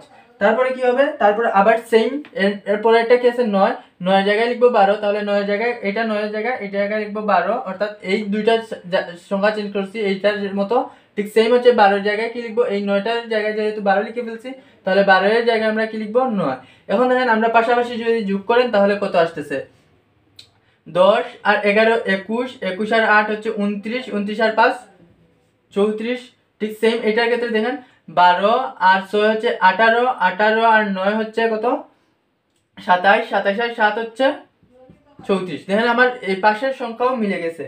এখনই হচ্ছে আমার মেইন বিষয়, আমরা কি আছে 2 আছে আর 3 আছে। এখন দেখেন এই যে এই জায়গায় 2 ছিল, দেখেন এই 2 এর ঘর এইটা, আমরা 2 এর জায়গায় কি লিখবো 3 লিখবো। এই জায়গায় আমরা কি লিখবো 3 লিখলাম 3, আর এই যে 3 এর জায়গা আছে 3 এর জায়গায় আমরা 2 লিখবো, কারণ 2 এর জায়গাটা আমরা ফিল আপ করে দিচ্ছি 3 এর জন্য। ঠিক সেম ভাবে হচ্ছে এই দুইটা হচ্ছে একটা একটা চেঞ্জ করবে। তাহলে 14 এর জায়গায় কত হবে 15, আর 15 এর জায়গায় কত হবে 14। দেখেন আমাদের এই জায়গার ক্ষেত্রে আমরা যদি আড়াআড়ি গুণ করেন বা পাশাপাশি আড়াআড়ি যোগ করেন বা পাশাপাশি যোগ করেন, দেখেন কত আসতেছে 14 আর হচ্ছে 4 হচ্ছে 18, 18 আর 1 হচ্ছে 19, 19 আর 5 কত 19 আর 15 হচ্ছে 34। আচ্ছা এখন উপর নিচে যদি আপনি যোগ করেন তাহলে দেখেন কত আসতেছে, 15 আর 6 হচ্ছে 21, 21 আর 10 হচ্ছে 31, আর 3 হচ্ছে 34। সবগুলো এখন আপনারা যোগ করেন, আপনারা সবগুলোর উত্তরই হচ্ছে সেমই পাবেন। দেখেন এটা গেছে 14 আর 7 হচ্ছে 21, 21 আর 11 হচ্ছে কত 32, 32 আর 2 হচ্ছে আবার 34। সব দিক থেকে হচ্ছে যদি আপনি যোগ করেন তাহলে সব দিক থেকে আপনি 34 পাচ্ছেন। তাহলে হচ্ছে আমরা যে 4 ক্রমের ম্যাজিক বর্গ গঠনের জন্য যে ম্যাজিক সংখ্যা ছিল, আমরা যে কোনো দিকে যোগ করি না কেন 4টি সংখ্যার যোগফল অবশ্যই আপনারা 34 পাবেন। তাহলে যদি আমরা 34 সব দিক থেকে যদি আমরা 34 সংখ্যাটি পেয়ে যাই তাহলে এই যে বর্গটি হবে সেটা হবে আমার ম্যাজিক বর্গ। সুতরাং আমরা ভিন্ন কৌশলে আমরা ম্যাজিক বর্গটি পেয়ে গেলাম। সুতরাং এটি হচ্ছে ম্যাজিক বর্গ, যেটা হচ্ছে আমার কাজ 5-এর 1 নাম্বারটি বলা হয়েছিল ভিন্ন কৌশলে ম্যাজিক বর্গ গঠন করতে হবে। আমরা ভিন্ন কৌশলে ম্যাজিক বর্গটি গঠন করে দেখালাম। তাহলে আপনারা যদি কনফিউশন থাকে তাহলে সবগুলো আপনারা যোগ করে দেখতে পারেন। দেখেন 16 আর 2 হচ্ছে 18, 18 আর 3 হচ্ছে 21, 21 আর 13 হচ্ছে 34। সব দিকে হচ্ছে আপনারা 34 পাবেন। আশা করি আপনারা ভিন্ন কৌশলে কিভাবে 4 ক্রমের ম্যাজিক বর্গ গঠন করতে হয় সেটা বুঝতে পারছেন। আজকে হচ্ছে কাজ 5-এর 1 শেষ। এখন হচ্ছে আমরা কাজ 5-এর 2 নাম্বারটা দেখব, যে বলা হয়েছে দলগতভাবে 5 ক্রমের ম্যাজিক বর্গ গঠনের চেষ্টা। অর্থাৎ ভিন্ন কৌশলে কিভাবে আমরা বা অন্য নিয়মে কিভাবে বা 5 ক্রমের ম্যাজিক বর্গ কিভাবে গঠন করতে হয় সেটা হচ্ছে আমরা এর পরবর্তী কাজে দেব। তাহলে আশা করি আপনারা 4 ক্রমের ম্যাজিক বর্গ ভিন্ন কৌশলে গঠন করতে পারবেন। তাহলে এর পরবর্তী প্রশ্নটি দেখে নিব। এই পর্বে আমরা দেখবো যে 5 ক্রমের ম্যাজিক বর্গ কিভাবে গঠন করতে হয়। তো 5 ক্রমের যেহেতু ম্যাজিক বর্গ বলছে অবশ্যই 25টি গড় হবে। আমরা একটা নমুনা তৈরি করলাম যে এখানে হচ্ছে 25টি গড় 1 থেকে 25 পর্যন্ত প্রত্যেকটি গড়ের নাম্বারিং আমি করে রাখছি। কারণ হচ্ছে নাম্বারিং না করলে কোন সংখ্যা কোন জায়গায় বসবে সেটা আমরা বুঝতে পারবো না, সেজন্য আমি নাম্বারিং করছি। তাহলে দেখি আমরা 5 ক্রমে যখন ম্যাজিক বর্গ গঠন করব সেজন্য আমরা ম্যাজিক সংখ্যাটি কত সেটা আমরা নির্ণয় করতে হবে। তাহলে আমরা এর আগের পর্বে দেখেছিলাম যে কি বা কাজ 1-এ দেখেছিলাম যে 4 ক্রমের যে ম্যাজিক বর্গ গঠনের ক্ষেত্রে ম্যাজিক সংখ্যা নির্ণয় করেছিলাম। ঠিক সেম ভাবে আমরা জানি কি ক ক্রমের ম্যাজিক সংখ্যা গঠনের জন্য ম্যাজিক সংখ্যা কি হবে, ক ইনটু ক স্কয়ার প্লাস 1 ডিভাইড বাই 2। এটা হচ্ছে ক ক্রমের জন্য ম্যাজিক সংখ্যা। তাহলে আমাদের বলছে কি 5 ক্রমের ম্যাজিক সংখ্যা বা ম্যাজিক বর্গ গঠন করতে হবে। সুতরাং আমরা লিখব 5 ক্রমের জন্য ম্যাজিক সংখ্যা কত পাই, ম্যাজিক সংখ্যা equals to 5 into 5 square plus 1 by 2 সমান হচ্ছে 5 ইনটু এটা হচ্ছে 5 25 আর 1 26 ভাগ 2 ভাগ করলে হচ্ছে 13 সমান হচ্ছে 65। অর্থাৎ যে 5 ক্রমের যে ম্যাজিক বর্গ গঠন করব সেই ম্যাজিক বর্গের ক্ষেত্রে আমার ম্যাজিক সংখ্যাটি হতে হবে অবশ্যই 65। তাহলে এই 65 নির্ণয়ের জন্য আমরা কিভাবে আমরা 65 নির্ণয় করব সেটা আমরা প্রথমে দেখে নিব। তার আগে হচ্ছে আমরা বর্গ নির্ণয় করব। তাহলে আশা করি আপনারা ম্যাজিক সংখ্যাটি কিভাবে নির্ণয় করতে হবে বুঝতে পারছেন। তাহলে ম্যাজিক সংখ্যা নির্ণয়ের পর আমরা এখন হচ্ছে ম্যাজিক বর্গ গঠন করতে হবে। তো এখন আমরা প্রথমে বর্গক্ষেত্রটি এঁকে নেই, যে এই নিয়মে কিন্তু আমরা সংখ্যাটা পরে লিখবো কারণ আমরা ম্যাজিক বর্গ গঠন করতে হবে, সেজন্য 25টি কোণ নিয়ে একটি বর্গ আঁকি। তাহলে এখানে হচ্ছে আমার 5 আর 25টি বর্গ তৈরি করেছে 1 2 3 4 5 1 2 3 4 5। অর্থাৎ এই জায়গার ক্ষেত্রে আমার হচ্ছে 25টি বর্গগড় আছে। এখন হচ্ছে আমরা ম্যাজিক যেহেতু বর্গ গঠন করবো সেজন্য আমরা একটি সুন্দরভাবে বা একটি সুনির্দিষ্টভাবে আমরা এমনভাবে তৈরি করতে হবে যেন যে কোনো দিকে আমরা যোগ করলে হচ্ছে কত আসতেছে, ম্যাজিক সংখ্যা হচ্ছে আমার 65 যেহেতু বের করতে হবে সেজন্য আমরা সব দিক থেকে যোগ করি না কেন, যে কোনো দিক থেকে যোগ করি না কেন অবশ্যই আমার ম্যাজিক সংখ্যাটি বের করতে হবে। তাহলে এই যে 5 বর্গের ম্যাজিকের জন্য আপনি হচ্ছে সহজ একটি পদ্ধতি আমরা দেখাবো। যে এই পদ্ধতিটা কি, দেখেন এই যে আমার যে বর্গটি আমি নমুনা বর্গ দেখাইছিলাম যে প্রতিটি বর্গের নাম্বার দিছিলাম যে 25 নাম্বার বর্গ, দেখেন এখানে 13 নাম্বার বর্গ যেটা আছে সে সর্বমধ্যে যেটা এটা হচ্ছে 13 নাম্বার গড়। আমরা 13 নাম্বার করে আমরা অবশ্যই 13 লিখতে হবে, লিখলাম 13। এখন হচ্ছে সব থেকে ইজি একটা প্রসেস আমরা মেনটেন করব। এই প্রসেস মেনটেন করলে আপনারা হচ্ছে 2 মিনিটের মধ্যে 5 বর্গের ম্যাজিক বর্গ গঠন করতে পারবেন। দেখেন 13 এর জায়গায় আমরা 13 লিখলাম, আর কোনো কিছু আমাদের দেখতে হবে না। এখন 13 এর নিচে আমরা কি লিখবো, 1 লিখলাম, 13 এর নিচে 1। এখন 1 থেকে কি করবো, আমরা সরাসরি কোনাকুনি আমরা গড়ে বসাবো। দেখেন 1 এর পর কোনাকুনি গড় করতে আছে এই জায়গায়, তাহলে এই জায়গায় হবে 2। দেখেন আমি সবসময় কোনাকুনি ইউজ করবো, 13 এর জায়গায় রেখে দিব, কোনো প্রবলেম করবো না। আমরা 13 এর জায়গায় 13 এর সরাসরি নিচে 1 বসাবো। তারপরে কি করব, কোনাকুনি সব এখন যে কোনো সংখ্যা লিখি না কেন সব কোনাকুনি লিখবো। তাহলে 1 এর পরে 2 যে সংখ্যা লিখবো 1 এর কোনাকুনি করে লিখলাম, 1 এর কোনাকুনি করে 2। এখন 2 এর পরে আমরা 3 লিখবো, 3 হচ্ছে এই কোনাকুনি করে অর্থাৎ এই গড়ে, কিন্তু এইটা আমার কোনো গড় নাই। তাহলে এই গড়ের পরিবর্তে আমরা ঠিক উপরে যে গড় আছে সেই গড়ে আমরা লিখবো 3। আশা করি আপনারা বুঝতে পারতেছেন। তারপরে আবার আমি বলতেছি যে 13 এর নিচে 1 লিখবো, তার পরবর্তী সংখ্যাগুলো আমি কোনাকুনি আকারে লিখবো। যেমন 1 এর পরে 2 লিখবো, 1 এর কোনাকুনি করে 2 লিখলাম, 2 এর পরে 3 লিখবো কোনাকুনি করে। যখন আমার কোনো কোনাকুনি গড় থাকবে না তখনই হচ্ছে ঠিক উপরের গড়ে আমরা লিখবো। তাহলে 2 এর পরে আমরা 3, এখানে কোনো গড় নাই সেজন্য আমরা ঠিক উপরের গড়ে লিখলাম। আচ্ছা, 3 এর পরে হচ্ছে আমি কোনাকুনি করে লিখতে হবে 4। তাহলে এই দেখেন 3 এর পরে এই জায়গায় হচ্ছে আমার 4 আসে, কিন্তু দেখেন এই জায়গায় আমার কোনো গড় নাই সেজন্য আমার ঠিক এই সাইডে 4টা লিখবো, লিখলাম 4। দেন আমরা হচ্ছে লিখলাম 1 2 3 লিখতে চাইছিলাম, দেখেন 3 নাই, সেজন্য আমি এর উপরে করে লিখছি। ঠিক সেম ভাবে যদি এই সাইডে না থাকে তাহলে এই সাইডে লিখবো, এই সাইডে না থাকলে এই সাইডে লিখবো। তাহলে 3-এর পর হচ্ছে আমার কোনাকুনি গড় বলতে হবে, এই কোনাকুনি গড় এইটা। তাহলে এখানে আমার কোনো গড় নাই, সেজন্য আমরা 4 লিখতে হবে। তাহলে 4 এই জায়গায় না লিখে আমরা লিখবো এর পাশে ঠিক যে গড় খালি আছে সেই গড়ে। তাহলে 4 লিখলাম, তারপর হচ্ছে আমরা লিখবো 4-এর পর যে সংখ্যাটি হবে 5, 5 লিখবো, 4-এর কোনাকুনি করে লিখলাম 5। এখন দেখেন আমরা 5 লিখার পর প্রত্যেকটা গড়ের ক্ষেত্রে আমরা 2টা গড় করে গ্যাপ দিব। তাহলে 5-এর পরে আমার কত আসতেছে 6। তাহলে দেখেন একটা গড় গ্যাপ দিয়ে পরবর্তী সংখ্যাটি আমার ঠিক সোজাসুজি করে লিখতে হবে। প্রতি 5-এর পর একটু করে একটা গড় গ্যাপ দিব এবং সরাসরি সোজা গড়ে লিখবো। তাহলে দেখেন আমি 4-এর পর 5 লিখছি, 5-এর পর কি হবে, প্রতি 5-এর পর ধরেন 5-এর পর লিখলাম, তারপর হচ্ছে 10-এর পর লিখবো। তাহলে 5-এর পর কি করবো, একটা গড় গ্যাপ দিব, দিলাম একটা গড় গ্যাপ, তারপরে কি লিখবো সংখ্যাটি, তারপরে ঠিক সোজাসুজি করে এক গড় গ্যাপ দিয়ে লিখবো পরবর্তী সংখ্যা অর্থাৎ 6। 6-এর পর কি হবে 10 পর্যন্ত আবার কোনাকুনি ভাবে লিখবো। দেখেন আমার এখানে হচ্ছে কোনাকুনি 6-এর পর কোনাকুনি, এখানে 7 লেখার কথা ছিল কিন্তু 7 এখানে গড় নাই, সেজন্য এই জায়গায় লিখবো 7। তারপরে হচ্ছে কি এর কোনাকুনি করে 8, এরপরে এর কোনাকুনি করে 9, এরপরে এর কোনাকুনি করে এই জায়গায় আমার 10 লেখার কথা ছিল কিন্তু এখানে কোনো গড় নাই, সেজন্য এই গড়ের বিপরীতে আমরা লিখবো এই জায়গায় 10, লিখে নিলাম 10। এখন দেখেন আমরা মোটামুটি 10-এ শেষ। 10-এর পর কি করব, এক গড় গ্যাপ দিব। আচ্ছা এক গড় গ্যাপ দিলাম, এই গড় গ্যাপ, এর পরবর্তী কি লিখবো, 10-এর পর 11 সংখ্যা, এক গড় গ্যাপ দিয়ে এই জায়গায় 11 সংখ্যা লিখার কথা ছিল কিন্তু দেখেন এই জায়গায় 11 আমার লিখার জন্য গড় নাই, সেজন্য যখনই গড় থাকবে না তখন ঠিক উপরে যে গড় খালি আছে সেই গড় আমরা লিখলাম 11।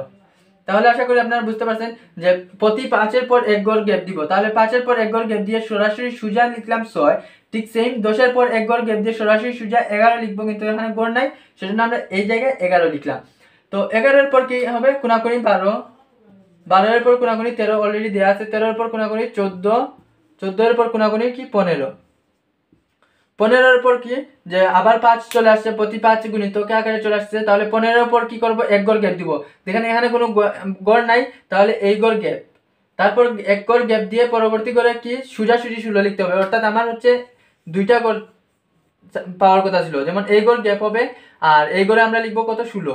দেখেন এই গড় গ্যাপ অর্থাৎ আমি এই গড়ের যে গ্যাপ রাখবো সেটা এখানে গড় নাই, সেজন্য আমি ঠিক উপরের গড়টা গ্যাপ রাখবো, যেহেতু উপরের গড় অলরেডি ফিল আপ, আর যদি ফিল আপ নাও থাকতো তাহলে আমরা কি করতাম, গ্যাপ দিতাম। তারপরে হচ্ছে আরেকটা করে যে সোজাসুজি করে যেহেতু 16 লিখছি, তাহলে এক গড় গ্যাপ দিয়ে 16 আমরা এই জায়গায় 16 লিখবো। আশা করি আপনারা এই জায়গা পর্যন্ত বুঝতে পারছেন।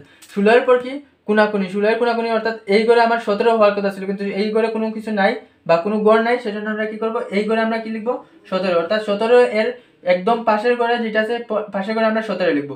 17-এর পর কোনাকুনি করে কি 18, 18-এর পর কোনাকুনি করে 19, 19-এর পর কোনাকুনি করে এই জায়গায় হচ্ছে 20 হওয়ার কথা ছিল কিন্তু এই জায়গায় কোনো 20 নাই, সেজন্য এর ঠিক বিপরীত দিকে যে ঘর আছে সেই ঘরে আমরা লিখবো কি 20। তাহলে আমাদের 20 পর্যন্ত শেষ। আবার দেখেন 20 হচ্ছে 5-এর গুণিতক, অর্থাৎ 5-এর গুণিতক আকারে চলে আসতেছে, তার মানে হচ্ছে আমার কি করতে হবে, 20-এর পর এক গড় গ্যাপ দিয়ে সরাসরি এর পরবর্তী সংখ্যাটি লিখতে হবে। তাহলে 20-এর পর এক গড় গ্যাপ, তারপর সরাসরি সোজা নিচের দিকে কি হবে, এর পরবর্তী সংখ্যা লিখলাম 21। দেখেন 20-এর পর এক গড় গ্যাপ দিছি, তারপর 21, 5-এর পর এক গড় গ্যাপ দিছি 6, 10-এর পর এক গড় গ্যাপ দিছি, তারপর হচ্ছে 11 গড় নাই এই জায়গায়, 15-এর পর কি এক গড় গ্যাপ দিয়ে 16 লিখবো, এক গড় গ্যাপ দিছি 16 লিখছি, তারপর হচ্ছে 20-এর পর এক গড় গ্যাপ দিছি, তারপর 21 লিখছি, 21-এর পর কোনাকুনি হচ্ছে কি 22, 22-এর পর কোনাকুনি এই জায়গায় আমার কত হওয়ার কথা ছিল 23 কিন্তু গড় নাই, সেজন্য আমরা কি এই দিকে আমরা 23টা লিখবো। 23-এর পর আবার কোনাকুনি এই জায়গায় 24 লিখার কথা ছিল, আমরা এই জায়গায় গড় নাই সেজন্য ঠিক উপরে লিখবো আমরা কত 24। তারপর 24-এর পর কোনাকুনি গড় হচ্ছে আমার কত 25। দেখেন আমার এই ম্যাজিক বর্গ গঠনটা অলরেডি শেষ। এখন আমরা কি করব, যোগ করে দেখেন আপনারা যোগফল কত 65 হয় কিনা। তাহলে আমরা প্রথমে কোনাকুনি ভাবে যোগ করে দেখি 65 হয় কিনা। দেখেন 11 আর 12 কত হয়, 11 আর 12 হচ্ছে 23, 23 আর 13 হচ্ছে 36, 36 আর হচ্ছে 10 36 আর 14 হচ্ছে 50, 50 আর 15 হচ্ছে 65। তারপর হচ্ছে আপনি যদি উপর নিচে দেখেন তাহলে দেখেন 12 আর 18 হচ্ছে 30, 30 আর 24 হচ্ছে 30 আর 24 হচ্ছে 54, 54 আর 11 হচ্ছে 65। আপনি যেদিকেই যখন যোগ করেন না কেন সব দিকে হচ্ছে আপনি 65 পাবেন। দেখেন 11 আর 10 30, 30 আর হচ্ছে এটা হচ্ছে 35, 65। তাহলে আপনি যেদিকে আপনি যখন যোগ করেন গুণ করেন যোগ করেন যে কোনো দিকে বা যে কোনো পাশে উপরে নিচে অবশ্যই আপনি 65 পাবেন। তাহলে এই সাইডটা আমরা প্রথমে দেখে নিই যে এই সাইডে আসতেছে কিনা। দেন 23 আর 18, 23 আর 10 33 আর 18 8 হচ্ছে 45, না 8 হচ্ছে 41, আচ্ছা এটা এইরকম যোগ করি 16 16 আর 8 24, 24 আর 24 হচ্ছে 48 থেকে 1 47, 47 আর 18 57 65, একদিক দিয়েও হচ্ছে আমার যোগ করলে 65 আসতেছে। অর্থাৎ আপনি যে বর্গটি গঠন করছেন সেটা হচ্ছে আপনি যেদিকেই যোগ করেন না কেন, যেদিকেই উপর নিচ হোক বা কোনাকুনি হোক, আপনি ম্যাজিক সংখ্যাটি পেয়ে যাবেন। অর্থাৎ আমার এই যে বর্গটি হচ্ছে সেটা হচ্ছে 5 ক্রমের ম্যাজিক বর্গ হয়ে গেছে। 5 ক্রমের ম্যাজিক বর্গ, সব দিকে আপনার 65 আসতেছে। তাহলে আশা করি আপনারা 5 ক্রমের ম্যাজিক বর্গটি বুঝতে পারছেন। তাহলে আবার আমি রিপিট করতেছি, প্রথমে যে জায়গায় 13 আছে সেই 13 জায়গায় লিখবো। তারপর হচ্ছে আমি 1 থেকে শুরু করব। 1 এর পর কোনাকুনি 2, 2 এর পর কোনাকুনি 3, এই জায়গায় গড় নাই সেজন্য এই জায়গায় লিখছি। 3 এর পর কোনাকুনি 4, এই জায়গায় গড় নাই সেজন্য এই জায়গায় লিখতে হবে। 4 এর পর 5, এখন 5 এ গুণিত করার পর এক ঘর গ্যাপ দিয়ে সোজাসুজি নিচে 6 লিখতে হবে। তারপরে 5 এর পর 6, 6 এর পর কোনাকুনি 7 লিখার কথা ছিল, এখানে গড় নাই 7 লিখলাম। 8 9 কোনাকুনি 10 এখানে লেখার কথা ছিল, এখানে আসবে যেহেতু গড় নাই 10। 10 এর পর কি আবার 5 এর গুণিতক এক ঘর গ্যাপ দিয়ে পরবর্তী সংখ্যা সোজাসুজি নিচে এক ঘর গ্যাপ দিলাম, পরবর্তী সংখ্যা হচ্ছে 11, এখানে গড় নাই সোজাসুজি এই জায়গায়। 11 পর 12 13 14 15, 15 পর হচ্ছে আমার কি আবার এক ঘর গ্যাপ দিয়ে লিখতে হবে। যেহেতু এখানে গড় নাই অর্থাৎ গ্যাপ হবে, এই যে গড়টা গ্যাপ, অর্থাৎ এখানে 3 অলরেডি ফিল আপ আছে সেজন্য আমাদের প্রয়োজন নাই। তারপর হচ্ছে গ্যাপ, গ্যাপের পর হচ্ছে কি আরেক ঘরে হচ্ছে 16, এই জন্য গ্যাপের পর হচ্ছে 16, 16 এর পর 17, এই জায়গায় আসছে গড় নাই এই জায়গায় লিখলাম। 18 19, তারপরে এখানে গড় নাই এই জায়গায় 20, 20 এর পর আবার কি 5 এর গুণিতক এক ঘর গ্যাপ দিয়ে পরবর্তী সংখ্যাটি, তাহলে এক ঘর গ্যাপ দিয়ে পরবর্তী সংখ্যা 21, 21 এর পর 22, 22 এর পর 23, এখানে গড় নাই এই জায়গায়। 23 এর পর কোনাকুনি করে এই জায়গায় গড় নাই 24 এই জায়গায়। 24 এর পর কোনাকুনি করে 25, এটা এখন যোগ করলে আমরা হচ্ছে 5 ক্রমের ম্যাজিক বর্গটি পেয়ে যাব।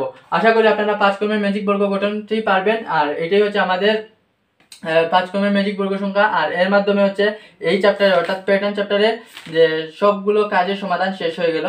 তো আশা করি আপনারা এই চ্যাপ্টারটি বেসিক প্লাস উদাহরণ এবং কাজ সহ যদি বুঝতে পারেন তাহলে আমরা পরবর্তী মানে অনুশীলনী 1 এর সবগুলো ম্যাথ সমাধান করতে পারবো। আর অনুশীলনী 1 এর বেশি ম্যাথ নাই, সবগুলো হচ্ছে একদম সহজ। এই বেসিক পার্ট ফলো করতে পারলেই হচ্ছে আপনারা সহজেই সমাধান করতে পারবেন। তো আশা করি আপনারা এই পর্যন্ত বুঝতে পারছেন। আজকে আমরা অনুশীলনী 1 অর্থাৎ প্যাটার্ন চ্যাপ্টারের অনুশীলনী সকল প্রশ্ন সমাধান করার চেষ্টা করব। তো তাই আজকের বিষয়গুলোই হচ্ছে যে অনুশীলনীর প্রশ্নগুলোর সমাধান। তাহলে শুরু করা যাক অনুশীলনীর প্রশ্নগুলো। তো প্রথমে দেখে নিব যে এখানে 1 থেকে 8 পর্যন্ত এমসিকিউ কয়েকটি কোয়েশ্চেন আছে। এই এমসিকিউ প্রশ্নগুলো আপনারা নিজে নিজে সলভ করে নেবেন এবং আশা করি আপনারা যদি বেসিক পার্ট দেখে থাকেন অবশ্যই এগুলো সলভ করতে পারবেন। তাহলে আমাদের আজকের ক্লাসের বিষয়বস্তু হবে 9 থেকে 11 পর্যন্ত সম্পূর্ণ অনুশীলনীর প্রশ্ন, যেখানে হচ্ছে 3টি সৃজনশীল দেওয়া আছে, এই 3টি সৃজনশীলের সমাধান করা। তাহলে প্রথমে প্রশ্ন 9টি দেখে নিব। তাহলে এইটা হচ্ছে আমাদের প্রশ্ন বলা হয়েছে যে এইগুলো হচ্ছে জ্যামিতিক কাঠি, অর্থাৎ প্রত্যেকটি একটা একটা কাঠি দ্বারা তৈরি করা হয়েছে জ্যামিতিক চিত্র। তো এই চিত্রের পরে বলা হয়েছে প্রথমটা প্রশ্ন হচ্ছে কাঠের সংখ্যা তালিকা করো, মানে হচ্ছে প্রথমটাতে কয়টি কাঠি, দ্বিতীয় চিত্রে কয়টি কাঠি, তৃতীয় চিত্রে কয়টি কাঠি লাগছে সেটা আমরা বের করতে হবে। 2 নম্বর প্রশ্ন হচ্ছে তালিকার পরবর্তী সংখ্যাটি কিভাবে বের করবে। ধরেন আপনার এই যে চিত্র, এই চিত্রে ধরেন আমার 100টা কাঠি, এটাতে 200টা কাঠি, এটাতে 300টা কাঠি, তার মানে এরপরের যে চিত্র হবে সেই চিত্রে আমার কতটা কাঠি লাগবে, 400টা। ঠিক এই বৈশিষ্ট্য ব্যবহার করে পরবর্তী চিত্রতে আমার কতটি কাঠি লাগবে সেটা আমার বের করতে হবে, যার সংখ্যা আকারে লিখতে হবে। তারপরে বলছে কাঠি দিয়ে পরবর্তী চিত্রটি তৈরি করো। যদি আমরা এটা এর পরবর্তী চিত্র সংখ্যা কতটি কাঠি হবে এবং এই শেপে আমরা পরবর্তী চিত্রটি আঁকতে বলা হয়েছে। এবং পরে বলা হয়েছে যে উত্তর যাচাই করো, অর্থাৎ আমি কি বৈশিষ্ট্য ব্যবহার করে আমি পরবর্তী চিত্রটি অঙ্কন করছি সেটা আমার বৈশিষ্ট্য বর্ণনা করে দেখাতে হবে। তাহলে আশা করি আপনারা প্রশ্নটি বুঝতে পারছেন। এখন আমরা হচ্ছে যে প্রশ্নগুলো মুছে দিব আর এবং সিরিয়াল মেনটেন করে আমরা সমাধান করার চেষ্টা করব। যেহেতু কোন নাম্বার প্রশ্ন বলা হয়েছে কাঠি সংখ্যা তালিকা বের করো বা কত, সেই জন্য আমরা কি লিখলাম কাঠি সংখ্যার তালিকা। এখন যেহেতু তালিকা বলা হয়েছে তার মানে আমরা কমা কমা আকারে দিব যে প্রথম চিত্রে কয়টা কাঠি ব্যবহার হয়েছে। দেখেন 1টা 2টা 3টা 4টা, তাহলে প্রথম যে চিত্র আমি দিলাম 4, তারপর হচ্ছে কমা। তো কমা দেওয়ার কারণে বোঝানো হচ্ছে যে এটা প্রথম চিত্র। তারপরে এটার ক্ষেত্রে কয়টা, 1টা 2টা 3টা 4টা 5 6 7, তার মানে দ্বিতীয় চিত্র কতটি, 7টি। তারপরে চিত্র কটি 1 2 3 4 5 6 7 8 9 10। তার মানে আমার তৃতীয় চিত্র হচ্ছে 10টি কাঠি লাগবে। এই যে কমা আকারে দিছি তার মানে বোঝানো হচ্ছে প্রথম চিত্র, দ্বিতীয় চিত্র এবং তৃতীয় চিত্র। আমার তালিকাটা তৈরি করা শেষ। আমাদের এইটাই হচ্ছে আমাদের আনসার। আপনি এইটা আনসার করবেন, মাত্র 10 সেকেন্ড লাগবে আপনার আনসার করতে। আপনি পেয়ে যাবেন 2 মার্কস। তাহলে আমরা শেষ আমাদের ক নম্বর প্রশ্নের সমাধান। এখন আমরা 2 নম্বর প্রশ্নের সমাধানটি করার চেষ্টা করি। ক নম্বর প্রশ্ন বলা হয়েছে যে আপনার বই যদি না থাকে তাহলে আপনারা প্রথমে প্রশ্নটা আবার দেখে নেবেন এবং তুলে নেবেন খাতায়। বলা হয়েছে তালিকার পরবর্তী সংখ্যাটি কিভাবে বের করবে তা ব্যাখ্যা করো। তো তালিকার পরবর্তী সংখ্যা, তো তালিকা আমরা পাইছি কোন অংশে? আমরা ক নম্বরে পাইছি কাঠির সংখ্যার তালিকা। তো তালিকা আমরা পেয়ে গেলাম 4 7 10।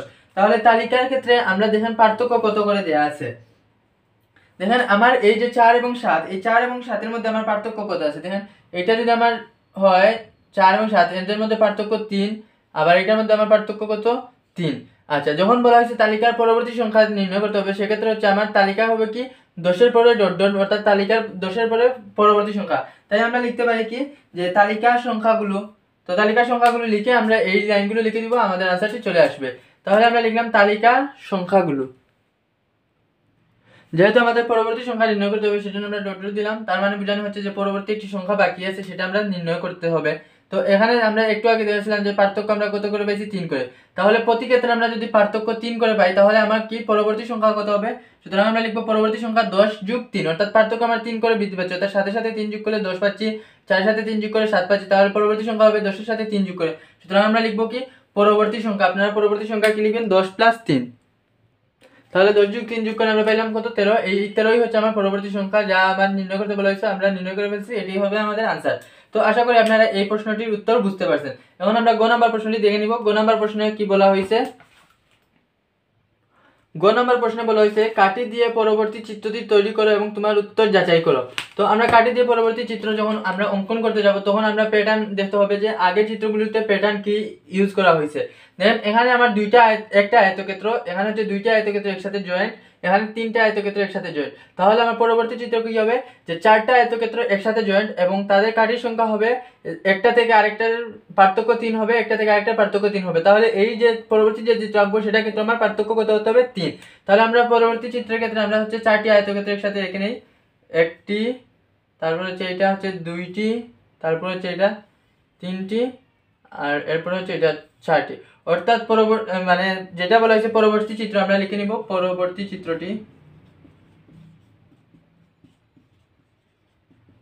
চিত্র এঁকে নিছি। এখন বলা হয়েছে যে পরবর্তী চিত্রটি তৈরি করার পর কি করতে হবে? তোমার উত্তর যাচাই করো। এখন আমি যে চিত্রটি আঁকছি সেই চিত্রটি আমার উত্তর মানে অর্থাৎ আমার উত্তরটি ঠিক আছে কি না সেটা আমার যাচাই করতে বলা হয়েছে। তখন আপনারা কি করবেন? আপনারা প্রথমে বলে দিবেন একটু বর্ণনা লিখতে হবে, সেটা বর্ণনা লিখতে হবে। এখানে আমি লিখে দিলাম বর্ণনা।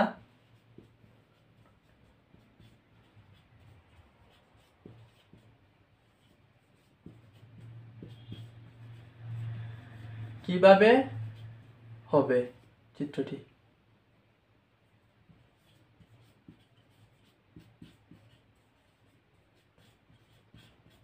এই এই বর্ণনাগুলো যদি আপনি লিখে দেন, মানে এখানে আপনি উত্তরের সময় আপনারা যে বর্ণনাটা লিখবেন সেটা আমি মুখে বলে দিতেছি, আপনারা একটু দেখে নেন।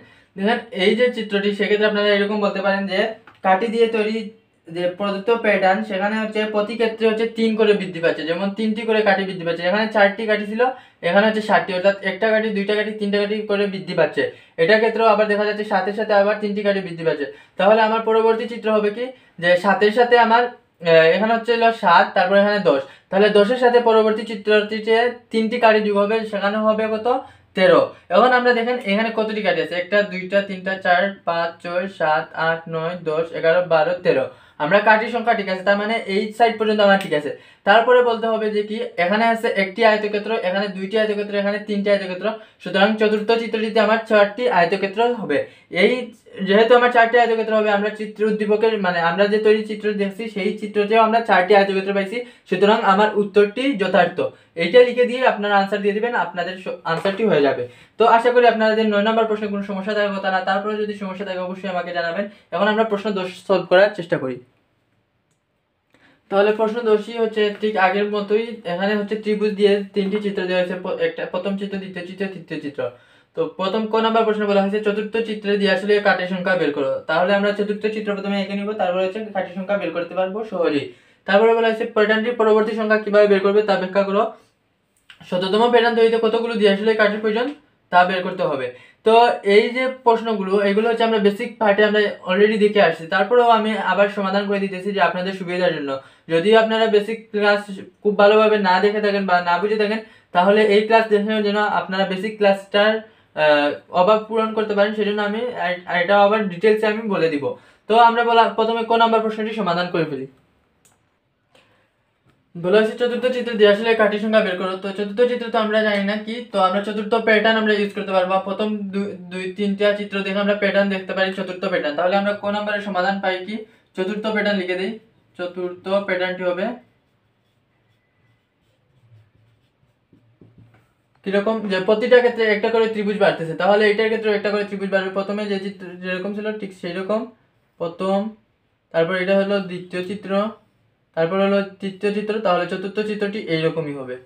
আমরা প্যাটার্ন ইউজ করলাম, এই প্যাটার্নে আমরা চতুর্থ চিত্রটি পেয়ে গেছি। এখন হচ্ছে সরাসরি আপনারা কাঠির সংখ্যা গুনে গুনে আপনারা বের করতে পারেন। তাহলে চতুর্থ চিত্রে কাঠির সংখ্যা কি হবে, চতুর্থ প্যাটার্নে কাঠির সংখ্যা দেখেন 1 2 3 4 5 6 7 8 9। তাহলে আমরা লিখতে পারি চতুর্থ প্যাটার্নে কাঠির সংখ্যা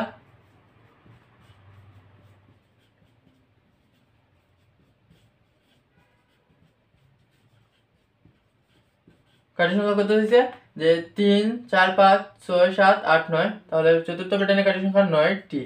এটাই হবে আমাদের উত্তর। আশা করি আপনারা এই প্রশ্নের উত্তরটি বুঝতে পারছেন। আচ্ছা, যদি ক নাম্বার প্রশ্ন বুঝতে পারেন তাহলে হচ্ছে আমরা এর পরবর্তী সবগুলো চিত্র আমরা সহজেই বের করতে পারবো। তো ক নাম্বার প্রশ্ন থেকে আমরা তৈরি করতে পারি প্যাটার্ন। আচ্ছা, ক নাম্বার প্রশ্নটা আমরা প্রথমে দেখে নিব কি বলা। এরপরের প্রশ্ন বলা হয়েছে প্যাটার্নটির পরবর্তী সংখ্যাটি কিভাবে বের করব বা কিভাবে বের করবে তা ব্যাখ্যা করো। তাহলে আমরা প্যাটার্নটির পরবর্তী সংখ্যার আগে আমরা প্রথমে প্যাটার্নটির সংখ্যাগুলোর বা কাঠিগুলোর তালিকা আমরা প্রথমে লিখে নিব। তো এখানে কাঠের সংখ্যা যে প্রদত্ত চিত্রগুলো আছে, প্রদত্ত চিত্রগুলিতে কাঠের সংখ্যা তালিকা দেখেন। প্রথম চিত্র হচ্ছে আমার 3, তো তারপরে চিত্র হচ্ছে 5, তারপরে চিত্র হচ্ছে আমার 7।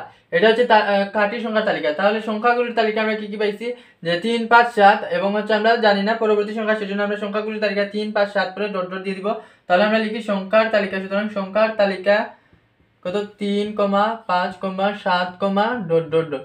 এখন দেখেন এই যে সংখ্যার তালিকা আমরা পাইছি, যে 3 এর পরে 5 5 এর পরে 7, সবগুলোর ক্ষেত্রে আমার কি হচ্ছে 2 করে বাড়তেছে। যে 3 এর পরে যে সংখ্যাটা তার 3 আর 2 করে বেড়ে হচ্ছে 5, তারপর 5 এর সাথে আবার 2 যোগ করলে হচ্ছে আমরা 7 পাই। তাহলে পরবর্তী যে সংখ্যাটি হবে অবশ্যই 2 যোগ করতে হবে। তাহলে সাথে সাথে 2 যোগ করে আমরা পরবর্তী সংখ্যা পাবো। তাহলে সুতরাং আমরা লিখতে পারি পরবর্তী সংখ্যাটি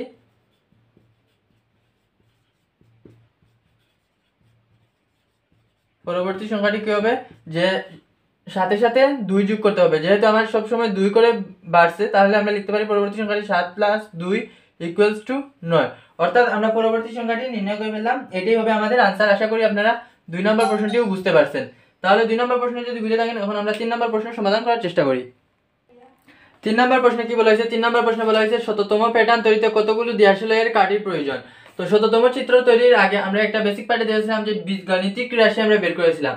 তো এই যে প্রশ্নটি আছে সেই প্রশ্নের ক্ষেত্রে আমরা কোন বীজগাণিতিক রাশিটি কাজ করতেছে সেই বীজগাণিতিক রাশিটি আমরা বের করে দিয়ে সহজে আমরা শততম চিত্রে কাঠি বা শততম প্যাটার্ন তৈরিতে কাঠির সংখ্যাটা বের করতে পারবো। তাহলে আমরা প্রথম চিত্রে দেখি, প্রথম চিত্রে কাঠি কতটি, প্রথম চিত্রে কাঠি কতটি আছে, প্রথম চিত্রে কাঠি 3টি। এখন 3টিকে আমরা বীজগাণিতিক প্যাটার্নে যেহেতু আমরা ইউজ করতে হবে, সেজন্য আমরা লিখলাম 2 × 1 + 1। দেখেন আমাদের এটা ঠিক আছে না, 2 × 1 মানে 2 + 1 = 3টি। আচ্ছা, দ্বিতীয় চিত্রে এখন কাটি, আমরা প্রথম চিত্রে শেষ, এখন দ্বিতীয় চিত্রে কাটি আছে কতটি, 5টি। তাহলে 5কে আমরা লিখতে পারি 2 × 2 + 1 = 5টি। তাহলে তৃতীয় চিত্রে আমার কত হবে, তৃতীয় চিত্রে কাটি = 7টি ছিল, তাহলে 7টিকে আমরা লিখতে পারি 2 × 3 + 1, অর্থাৎ আমরা 7টি। 3টি চিত্রের ক্ষেত্রে আমরা দেখলাম যে প্রথম চিত্রের জন্য যে 2 কমন আছে +1 কমন আছে, এরপরে 2 কমন +1 কমন, 2 কমন +1 কমন, কিন্তু আমার চেঞ্জ হয়েছে কোন জায়গায়, চিত্র অনুযায়ী। প্রথম চিত্রের জন্য 1, দ্বিতীয় চিত্রের জন্য 2, তৃতীয় চিত্রের জন্য 3। তাহলে আমরা বীজগণিতিক রাশি কি পাইছি যে এটা ক চিত্রের জন্য ক হবে, মানে ক সংখ্যক ক নাম্বার প্যাটার্নের জন্য ক হবে। তাহলে আমরা যদি এখানে 4 নাম্বার প্যাটার্ন দেখতে চাইতাম তাহলে আমরা কি করতাম, 4 বসাইতাম, 5 নাম্বার বসাইলে 5 বসাইতাম। তাহলে আমরা পাই কি, ক সংখ্যক প্যাটার্নের জন্য চিত্র বা কাঠির সংখ্যা হবে 2 × ক + 1। তাহলে আমরা কি পাইছি যে শুধু এই চিত্রের সংখ্যা চেঞ্জ হচ্ছে, যে চিত্র কত নাম্বার আছে সেই অনুযায়ী আমাদের নাম্বারটি বসছে। প্রথম চিত্রের জন্য 1, দ্বিতীয় চিত্রের জন্য 2, তাহলে কতম চিত্রের জন্য ক হবে। তাহলে কতম চিত্রের জন্য আমার বীজগণিতিক রাশি কত পাইছি, 2 × ক + 1। এখন দেখেন এই ক এর জায়গায় আমরা যে কোনো মান বসাইলে আমরা আনসারটি পেয়ে যাবো। এখন যদি বলা হয় 50তম চিত্রের জন্য আমার যে কাঠির সংখ্যা কত, তাহলে এই যে 3 নাম্বার চিত্রের জন্য 3 হয়েছে, তাহলে 50 নাম্বার চিত্রের জন্য 50, 100 নাম্বার চিত্রের জন্য 100। সুতরাং আমরা লিখি যে এখানে বলা হয়েছে 100তম প্যাটার্নের জন্য, সুতরাং 100তম প্যাটার্ন বা 100তম প্যাটার্নের জন্য চিত্রের জন্য যে আমার কি হবে, কাঠি হবে কত, কাঠি = 2 × এখন কতম জন্য ক, তাহলে 100তমের জন্য 100 লিখলাম, 100 + 1। এখন দেখেন এটা গুণ করলে কত, 200 + 1 সমান হচ্ছে 201। কি যেহেতু আমার বলা হয়েছে 100তম প্যাটার্নের জন্য আমার কতটি কাঠির প্রয়োজন, তাহলে 100তম প্যাটার্নের জন্য আমরা পেয়ে গেছি কি 201টি কাঠির প্রয়োজন। এটাই হবে আমাদের আনসার। আশা করি আপনারা যে কাঠির প্রয়োজন, এখানে প্রয়োজন একটু লিখে দিবেন, কাঠির প্রয়োজন, তো দেখতে সুন্দর লাগবে। প্রয়োজন কত আছে, 201টি। তাহলে আশা করি আপনারা 10 নম্বর প্রশ্নের 3 নাম্বারটি পারবেন, যে গ নাম্বারটি। আর কোনো সমস্যা থাকলে অবশ্যই তো জানাবেন আপনারা। তো এর মাধ্যমে হচ্ছে আমার 10 নম্বর প্রশ্ন শেষ। এখন আমরা 11 নম্বর প্রশ্নটি দেখে নিব। তো 11 নম্বর প্রশ্নে বলা হয়েছে 5, 13, 21, 29, 37। এখানে কয়েকটি সংখ্যা দেওয়া আছে নির্দিষ্ট প্যাটার্ন অনুযায়ী। তো এখানে এরপরে হচ্ছে 3টি প্রশ্ন দেওয়া আছে যে 29 এবং 37কে দুইটি বর্গের সমষ্টি রূপে প্রকাশ করে। এটা আমরা বেসিক পার্টে দিয়েছি, তারপরে আমি একটা সমাধান করে দিব। এরপরে বলা হয়েছে তালিকার পরবর্তী 4টি সংখ্যা বের করতে। এরপরে বলা হয়েছে যে তালিকার প্রথম 50টি সংখ্যার সমষ্টি নির্ণয় করতে হবে। তো এই যে প্রশ্নগুলো আমরা দেখে নিলাম, এগুলো হচ্ছে বেসিক পার্ট। যদি আপনারা মানে ফলো করেন এবং যদি দেখে থাকেন তাহলে অবশ্যই আপনারা এটা যে নিজেরাই সলভ করতে পারবেন। তারপরেও আমি সমাধান করে দিতেছি। তো প্রথমে ক নাম্বার প্রশ্নটি সলভ দেখি। প্রথম প্রশ্ন যেহেতু বলা হয়েছে 29 এবং 37কে দুইটি বর্গের সমষ্টি রূপে প্রকাশ করতে হবে, তাহলে আমরা 29 আমরা লিখতে পারি কি, যে বর্গ সংখ্যা, যেহেতু আমরা বর্গের সমষ্টি রূপে, তাহলে বর্গ সংখ্যা দ্বারা যোগ করতে হবে। যেমন 4 + 25 আমরা পাইছি 29। এখন 4 হচ্ছে বর্গ সংখ্যা, 25 বর্গ সংখ্যা, তাহলে দুটি সংখ্যার বর্গে যেহেতু সমষ্টি রূপে, তাহলে আমরা লিখতে পারি 2² + 5²। তাহলে আমরা হচ্ছে 29 পেয়ে যাচ্ছি। আবার 37কে আমরা কি লিখতে পারি, 37কে আমরা লিখতে পারি 1 + 36। মানে 1 ও একটি বর্গ সংখ্যা, 36 ও একটি বর্গ সংখ্যা। সেক্ষেত্রে আমরা বর্গ সংখ্যাকে 1² অর্থ 1, আর 36 এর উপর হচ্ছে 6 এর স্কয়ার যদি আমরা ব্যবহার করি তাহলে আর 36 হচ্ছে। তাহলে 36 + 1 = 37 আমরা পেয়ে গেছি। তাহলে আমরা দুটি যে 29 এবং 37কে দুটি বর্গের সমষ্টি রূপে আমরা প্রকাশ করতে পেরেছি। এটাই আমাদের আনসার। আশা করি আপনারা এই ম্যাথটি বুঝতে পারছেন। এখন হচ্ছে আমরা 2 নম্বর প্রশ্নটি সমাধান করার চেষ্টা করি। ক নম্বর প্রশ্নে বলা হয়েছে তালিকার পরবর্তী 4টি সংখ্যা নির্ণয় করো।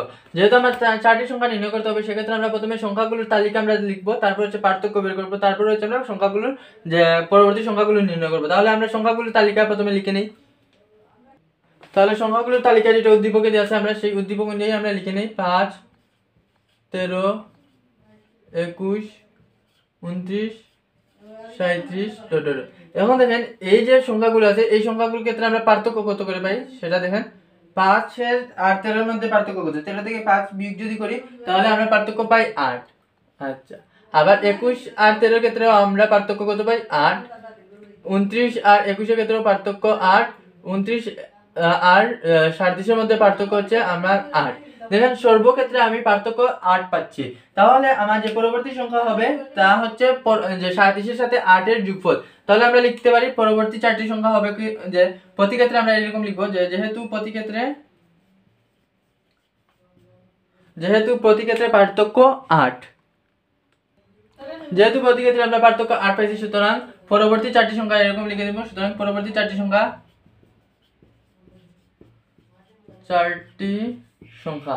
তো প্রতি ক্ষেত্রে 8 যেহেতু হয়, তাহলে এইটার সাথে আমার 8 যোগ হবে। তাহলে পরবর্তী 4টি সংখ্যা, প্রথম 4টি সংখ্যার সাথে 37 + 8। তো 37 এর সাথে 8 যোগ করলে আমরা কত পাই, 37 এর সাথে 8 যোগ করলে আমরা পাইলাম কত, 45। আচ্ছা, এখন এই যে 45 লিখলাম একটি সংখ্যা, ধরে নিলাম আমরা একটা সংখ্যা পেয়ে গেছি 45। এখন হচ্ছে আরো 3টি সংখ্যা লাগবে। তাহলে এর পরবর্তী সংখ্যাটি কত হবে, পরবর্তী চারটি সংখ্যা যে এরকম দিয়ে 45। তারপরের সংখ্যাটি কত হবে? 45 যোগ 8 ইকুয়ালস টু 53। তাহলে আমরা দুইটি সংখ্যা পেয়ে গেছি, এটা হচ্ছে 53। তারপরে আচ্ছা এইগুলো হচ্ছে আমি একটু লিখে দিতেছি এক্সট্রা ভাবে। আমরা দুইটি সংখ্যা পাইছি 45 53। এর পরবর্তী সংখ্যা কত হবে? 53 এর সাথে আমরা কি যোগ করতে হবে? 8 ইকুয়ালস টু পাবো 61 বা 61। আচ্ছা এরপরে কি করতে হবে? আবার 61 সাথে আমরা কি করতে হবে? 8 যোগ করতে হবে। 61 সাথে 8 যোগ করলাম, পেয়ে গেলাম 69। দেখেন আমরা একটা সংখ্যা নির্ণয় করছি, দুইটা, তিনটা, চারটা। যেহেতু বলা হয়েছে পরবর্তী চারটি সংখ্যা নির্ণয় করতে হবে, আমরা পরবর্তী চারটি সংখ্যা নির্ণয় করছি, এটাই হবে আমাদের আনসার। আশা করি আপনারা এই ম্যাথটিও বুঝতে পারছেন। যদি বুঝে থাকেন তাহলে আমরা হচ্ছে পরবর্তী ম্যাথ অর্থাৎ গ নাম্বার প্রশ্নটি সমাধান করার চেষ্টা করি। 3 নম্বর প্রশ্ন, 2 নম্বর প্রশ্নে বলা হয়েছে তালিকার প্রথম 50টি সংখ্যার সমষ্টি নির্ণয় করো। তো 50টি সংখ্যার সমষ্টি নির্ণয়ের জন্য আমরা প্রথমে 50 নম্বর সংখ্যা অর্থাৎ 50তম সংখ্যাটি কত সেটা বের করতে হবে। তো এরকম যদি হয় যে নির্দিষ্টতম কততম সংখ্যা সেটা বের করার জন্য আমরা প্রথমে বের করতে হয় বীজগাণিতিক রাশি। তাহলে আমরা প্রথম সংখ্যার জন্য বীজগাণিতিক রাশি বের করব, দ্বিতীয় সংখ্যা, তৃতীয় সংখ্যা, এরকম একটা নির্দিষ্ট প্যাটার্ন ফলো করবে। এই প্যাটার্ন থেকে আমরা বীজগাণিতিক রাশিটা বের করব। তাহলে আমরা প্রথম সংখ্যার ক্ষেত্রে লিখি, প্রথম সংখ্যা কত আছে? 5। এই 5 এর ক্ষেত্রে আমরা কিভাবে লিখতে পারি? তাহলে সমাধান লিখলাম প্রথম সংখ্যা ইকুয়ালস টু 5। এখন 5 কে আমরা কি রকম লিখতে পারি? যে আমাদের পার্থক্য ছিল কত করে? প্রত্যেকটি ক্ষেত্রে 8 করে পার্থক্য ছিল। সেজন্য আমরা কি লিখব? 8 ইনটু 1 মাইনাস হচ্ছে 3। এটা হচ্ছে আমার পার্থক্যের জন্য, কারণ প্রতি ক্ষেত্রে যখন আমার পার্থক্য 8 হবে তখন 8 এর সাথে গুণ করলেই আমরা পরবর্তী সংখ্যাটি পেয়ে যাব। সেক্ষেত্রে প্রথম সংখ্যার ক্ষেত্রে আমরা কি লিখছি? বীজগাণিতিক রাশি তৈরি করার জন্য 8 যেটা পার্থক্য থাকবে সেটার সাথে গুণ করব। আর যে এখানে পার্থক্য ছিল 8, সেজন্য আমরা লিখলাম 8 ইনটু 1। আর যেহেতু আমার 5 বের করতে হবে সেজন্য -3। তাহলে আমরা দ্বিতীয় সংখ্যাটির জন্য আমরা ঠিক সেম ভাবে লিখি। দ্বিতীয় সংখ্যা কত ছিল? 13। তো 13 এর জন্য আমার কি করতে হবে? যে দ্বিতীয় সংখ্যার জন্য 8 ইনটু 2, প্রথম সংখ্যার জন্য 1, দ্বিতীয় সংখ্যার জন্য 2, 2 8 16, আমার 13 লাগবে সেজন্য দিলাম -3। তৃতীয় সংখ্যার জন্য কি হবে? তৃতীয় সংখ্যা হচ্ছে 21। 21 কে আমরা এরকম লিখতে পারি 8 লিখবো, তৃতীয় সংখ্যার জন্য 3 দ্বারা গুণ করব, 3 8 24 -3। দেখেন আমরা হচ্ছে প্রতিটি চিত্রের ক্ষেত্রে আমরা একটা নির্দিষ্ট প্যাটার্ন পেয়ে গেছি যে 8 এবং 3 নির্দিষ্ট, আর এইটা হচ্ছে আপনার চিত্র অনুযায়ী যে কত নাম্বার সংখ্যা সেই অনুযায়ী আপনার বসতেছে। তাহলে 8 এবং 3 যদি নির্দিষ্ট থাকে তাহলে আমরা লিখতে পারি যে বীজগাণিতিক রাশি। তাহলে আমরা যদি প্রতিটি চিত্রের ক্ষেত্রে এরকম দেখি, 4 নাম্বার চিত্রের জন্য আপনারা কি দেখেন? 4 নাম্বার 29। তাহলে আমার হচ্ছে পার্থক্য 8 এবং 4 নাম্বার চিহ্নের জন্য 4, তাহলে 4 8 32, আর তারপরে হচ্ছে -3 দিলে আমরা 29 পেয়ে যাচ্ছি। তাহলে আমরা লিখতে পারি সুতরাং কতম চিত্রে যে কতম সংখ্যা আমরা লিখতে পারি কতম সংখ্যা। যেহেতু তৃতীয় সংখ্যার জন্য 3 আর 8 আর 3 নির্দিষ্ট, সেক্ষেত্রে কতম সংখ্যার জন্য হবে 8 ইনটু ক, যে কততম চিত্র বা কততম সংখ্যা, সেজন্য আমরা এই তম হিসেবে কতম যেহেতু বের করব সেজন্য ক লিখলাম -3। এটা হচ্ছে আমার নির্ণয় বীজগাণিতিক সংখ্যা। তাহলে কতম চিত্রের জন্য এটা যদি হয় তাহলে আমরা 50তম সংখ্যা কত হবে? 50তম সংখ্যা ইকুয়ালস টু 8 ইনটু ক এর জায়গায় আমরা 50 -3। এটা হচ্ছে আমার কতম বা 50তম সংখ্যা কত সেটা আমরা বের করব। কারণ কি যে প্রথমের জন্য 1, দ্বিতীয়ের জন্য আমরা 2, 3 নাম্বারের জন্য 3, 4 নাম্বারের জন্য 4 ইউজ করছি, তাহলে 50 এর জন্য আমরা 50 ইউজ করলাম। আমরা এই কতম দ্বারা বীজগণিতিক রাশি দিছি, এটা হচ্ছে আপনি দিতে হবে, কারণ হচ্ছে আমরা কোন প্যাটার্ন ফলো করছি এই প্যাটার্নটি আমি দেখাইছি যে এটা কতম হোক বা 100তম বা 50তম, যততম হবে ঠিক তততম আমার হবে। 8 আর 3 নির্দিষ্ট, মাইনাস করে দিব। এখন দেখেন এই দিয়ে গুণ করছি এবং গুণ করে 8 এর সাথে 50 গুণ করব, হবে 400, আর তারপরে হচ্ছে 3 বিয়োগ, কারণ হচ্ছে 400 -3 ইকুয়ালস টু 397। যেহেতু আমরা পেয়ে গেছি 50তম সংখ্যা, এখন বলা হয়েছে যে প্রথম 50টি সংখ্যার সমষ্টি নির্ণয় করো। এখন আমরা সমষ্টি সূত্র বের করব, আমাদের আনসারটি হয়ে যাবে। তাহলে আশা করি আপনারা এতটুকু পর্যন্ত বুঝতে পারছেন। আমি উপরেগুলো মুছে দিতেছি, আশা করি আপনারা এটা খাতায় তুলে রাখবেন, আর মুছে দিলাম, এখন আপনারা খাতায় তুলে নেবেন। তাহলে আমার 50তম সংখ্যার ক্ষেত্রে পেয়ে গেছি আমি। তাহলে আমরা লিখে নেই যে আমার সংখ্যাগুলো কি। যে প্রথম সংখ্যা কি আছে? প্রথম সংখ্যা ইকুয়ালস টু 5, 50তম সংখ্যা ইকুয়ালস টু 397। তারপরে আমার কত, যেহেতু বলা হয়েছে 50তম সংখ্যা, তার মানে পদ সংখ্যা আমার 50টি, যেহেতু 50তম বলা হয়েছে সেজন্য আমার পদ সংখ্যা 50টি। সুতরাং পদ সংখ্যা কতটি? পদ সংখ্যা হচ্ছে সংখ্যা ইকুয়ালস টু 50টি। এখন হচ্ছে আমরা সমষ্টি সূত্র ইউজ করে আমরা আনসারটি পেয়ে যাব। তাহলে আমরা লিখতে পারি সুতরাং নির্ণয় সমষ্টি বা নির্ণয় যোগফল। আচ্ছা, এটার ক্ষেত্রে আমরা জানি এই সূত্রটি আপনারা লিখে নেবেন। আমরা জানি সূত্রটি কি আছে। তাহলে যেহেতু বলা হয়েছে যে সমষ্টি বের করতে হবে এবং 50টি পদের সমষ্টি নির্ণয় করতে হবে, সেক্ষেত্রে আমরা হচ্ছে 50টি পদের জন্য আমরা কি প্রথম 50তম বা প্রথম 50টি সংখ্যার সমষ্টি বের করতে হবে, সেজন্য আমরা এই ইনস্ট্রাকশনগুলো ফলো করতে হবে। প্রথম সংখ্যা কি আছে 5 প্লাস শেষ সংখ্যা হচ্ছে 397 আর পদ সংখ্যা আছে কতটি 50টি, ভাগ হচ্ছে আমার 2, এখন ভাগ করলে হচ্ছে এখানে হচ্ছে 25 আর এটা হচ্ছে 402। তাহলে আমরা পাই কত 402 ইন্টু 25। তাহলে প্রথম 50টি সংখ্যার সমষ্টি হবে উক্ত গুণফলটি। তাহলে গুণফল কত আসতেছে? তাহলে যে গুণফলটি পাইছি হচ্ছে 10,050 আর এই 10,050 হচ্ছে প্রথম 50টি সংখ্যার সমষ্টি। কারণ আমরা এই প্রথম 50টি সংখ্যার যে ইনস্ট্রাকশন আছে সেই ইনস্ট্রাকশন আমরা ব্যবহার করছি, সেক্ষেত্রে এই যে রেজাল্টটি আসছে সেটাই হচ্ছে প্রথম 50টি সংখ্যার সমষ্টি এবং এটাই হচ্ছে আমাদের নির্ণয় উত্তর। আশা করি আপনারা 11-3 নম্বর প্রশ্নটি বুঝতে পারছেন। তাহলে হচ্ছে আমাদের এই দেখেন এই পার্টের হচ্ছে সব সৃজনশীল প্লাস অনুশীলনের প্রশ্ন যেগুলো আছে সেগুলো আমাদের শেষ। তো আজকের এই প্রশ্নের মাধ্যমে আমরা প্যাটার্ন চ্যাপ্টারটি শেষ। আগামী ক্লাসে আমরা দ্বিতীয় অধ্যায়ের বেসিক পার্টটি দেখব, তারপর হচ্ছে আমরা উদাহরণ প্লাস কাজ শেষ করে অনুশীলনী প্রশ্নের সমাধান করব। তাহলে আজকে এই পর্যন্তই অনুশীলনী 1-এর অর্থাৎ প্যাটার্ন চ্যাপ্টারটি। যদি না বুঝে থাকেন অবশ্যই আপনারা কমেন্টে জানাবেন যে কোন জায়গায় বুঝতে পারেননি, আমি লাইভ ক্লাসের মাধ্যমে সমাধান করে দেওয়ার চেষ্টা করব। তাহলে আজকে এই পর্যন্তই, আসসালামু আলাইকুম।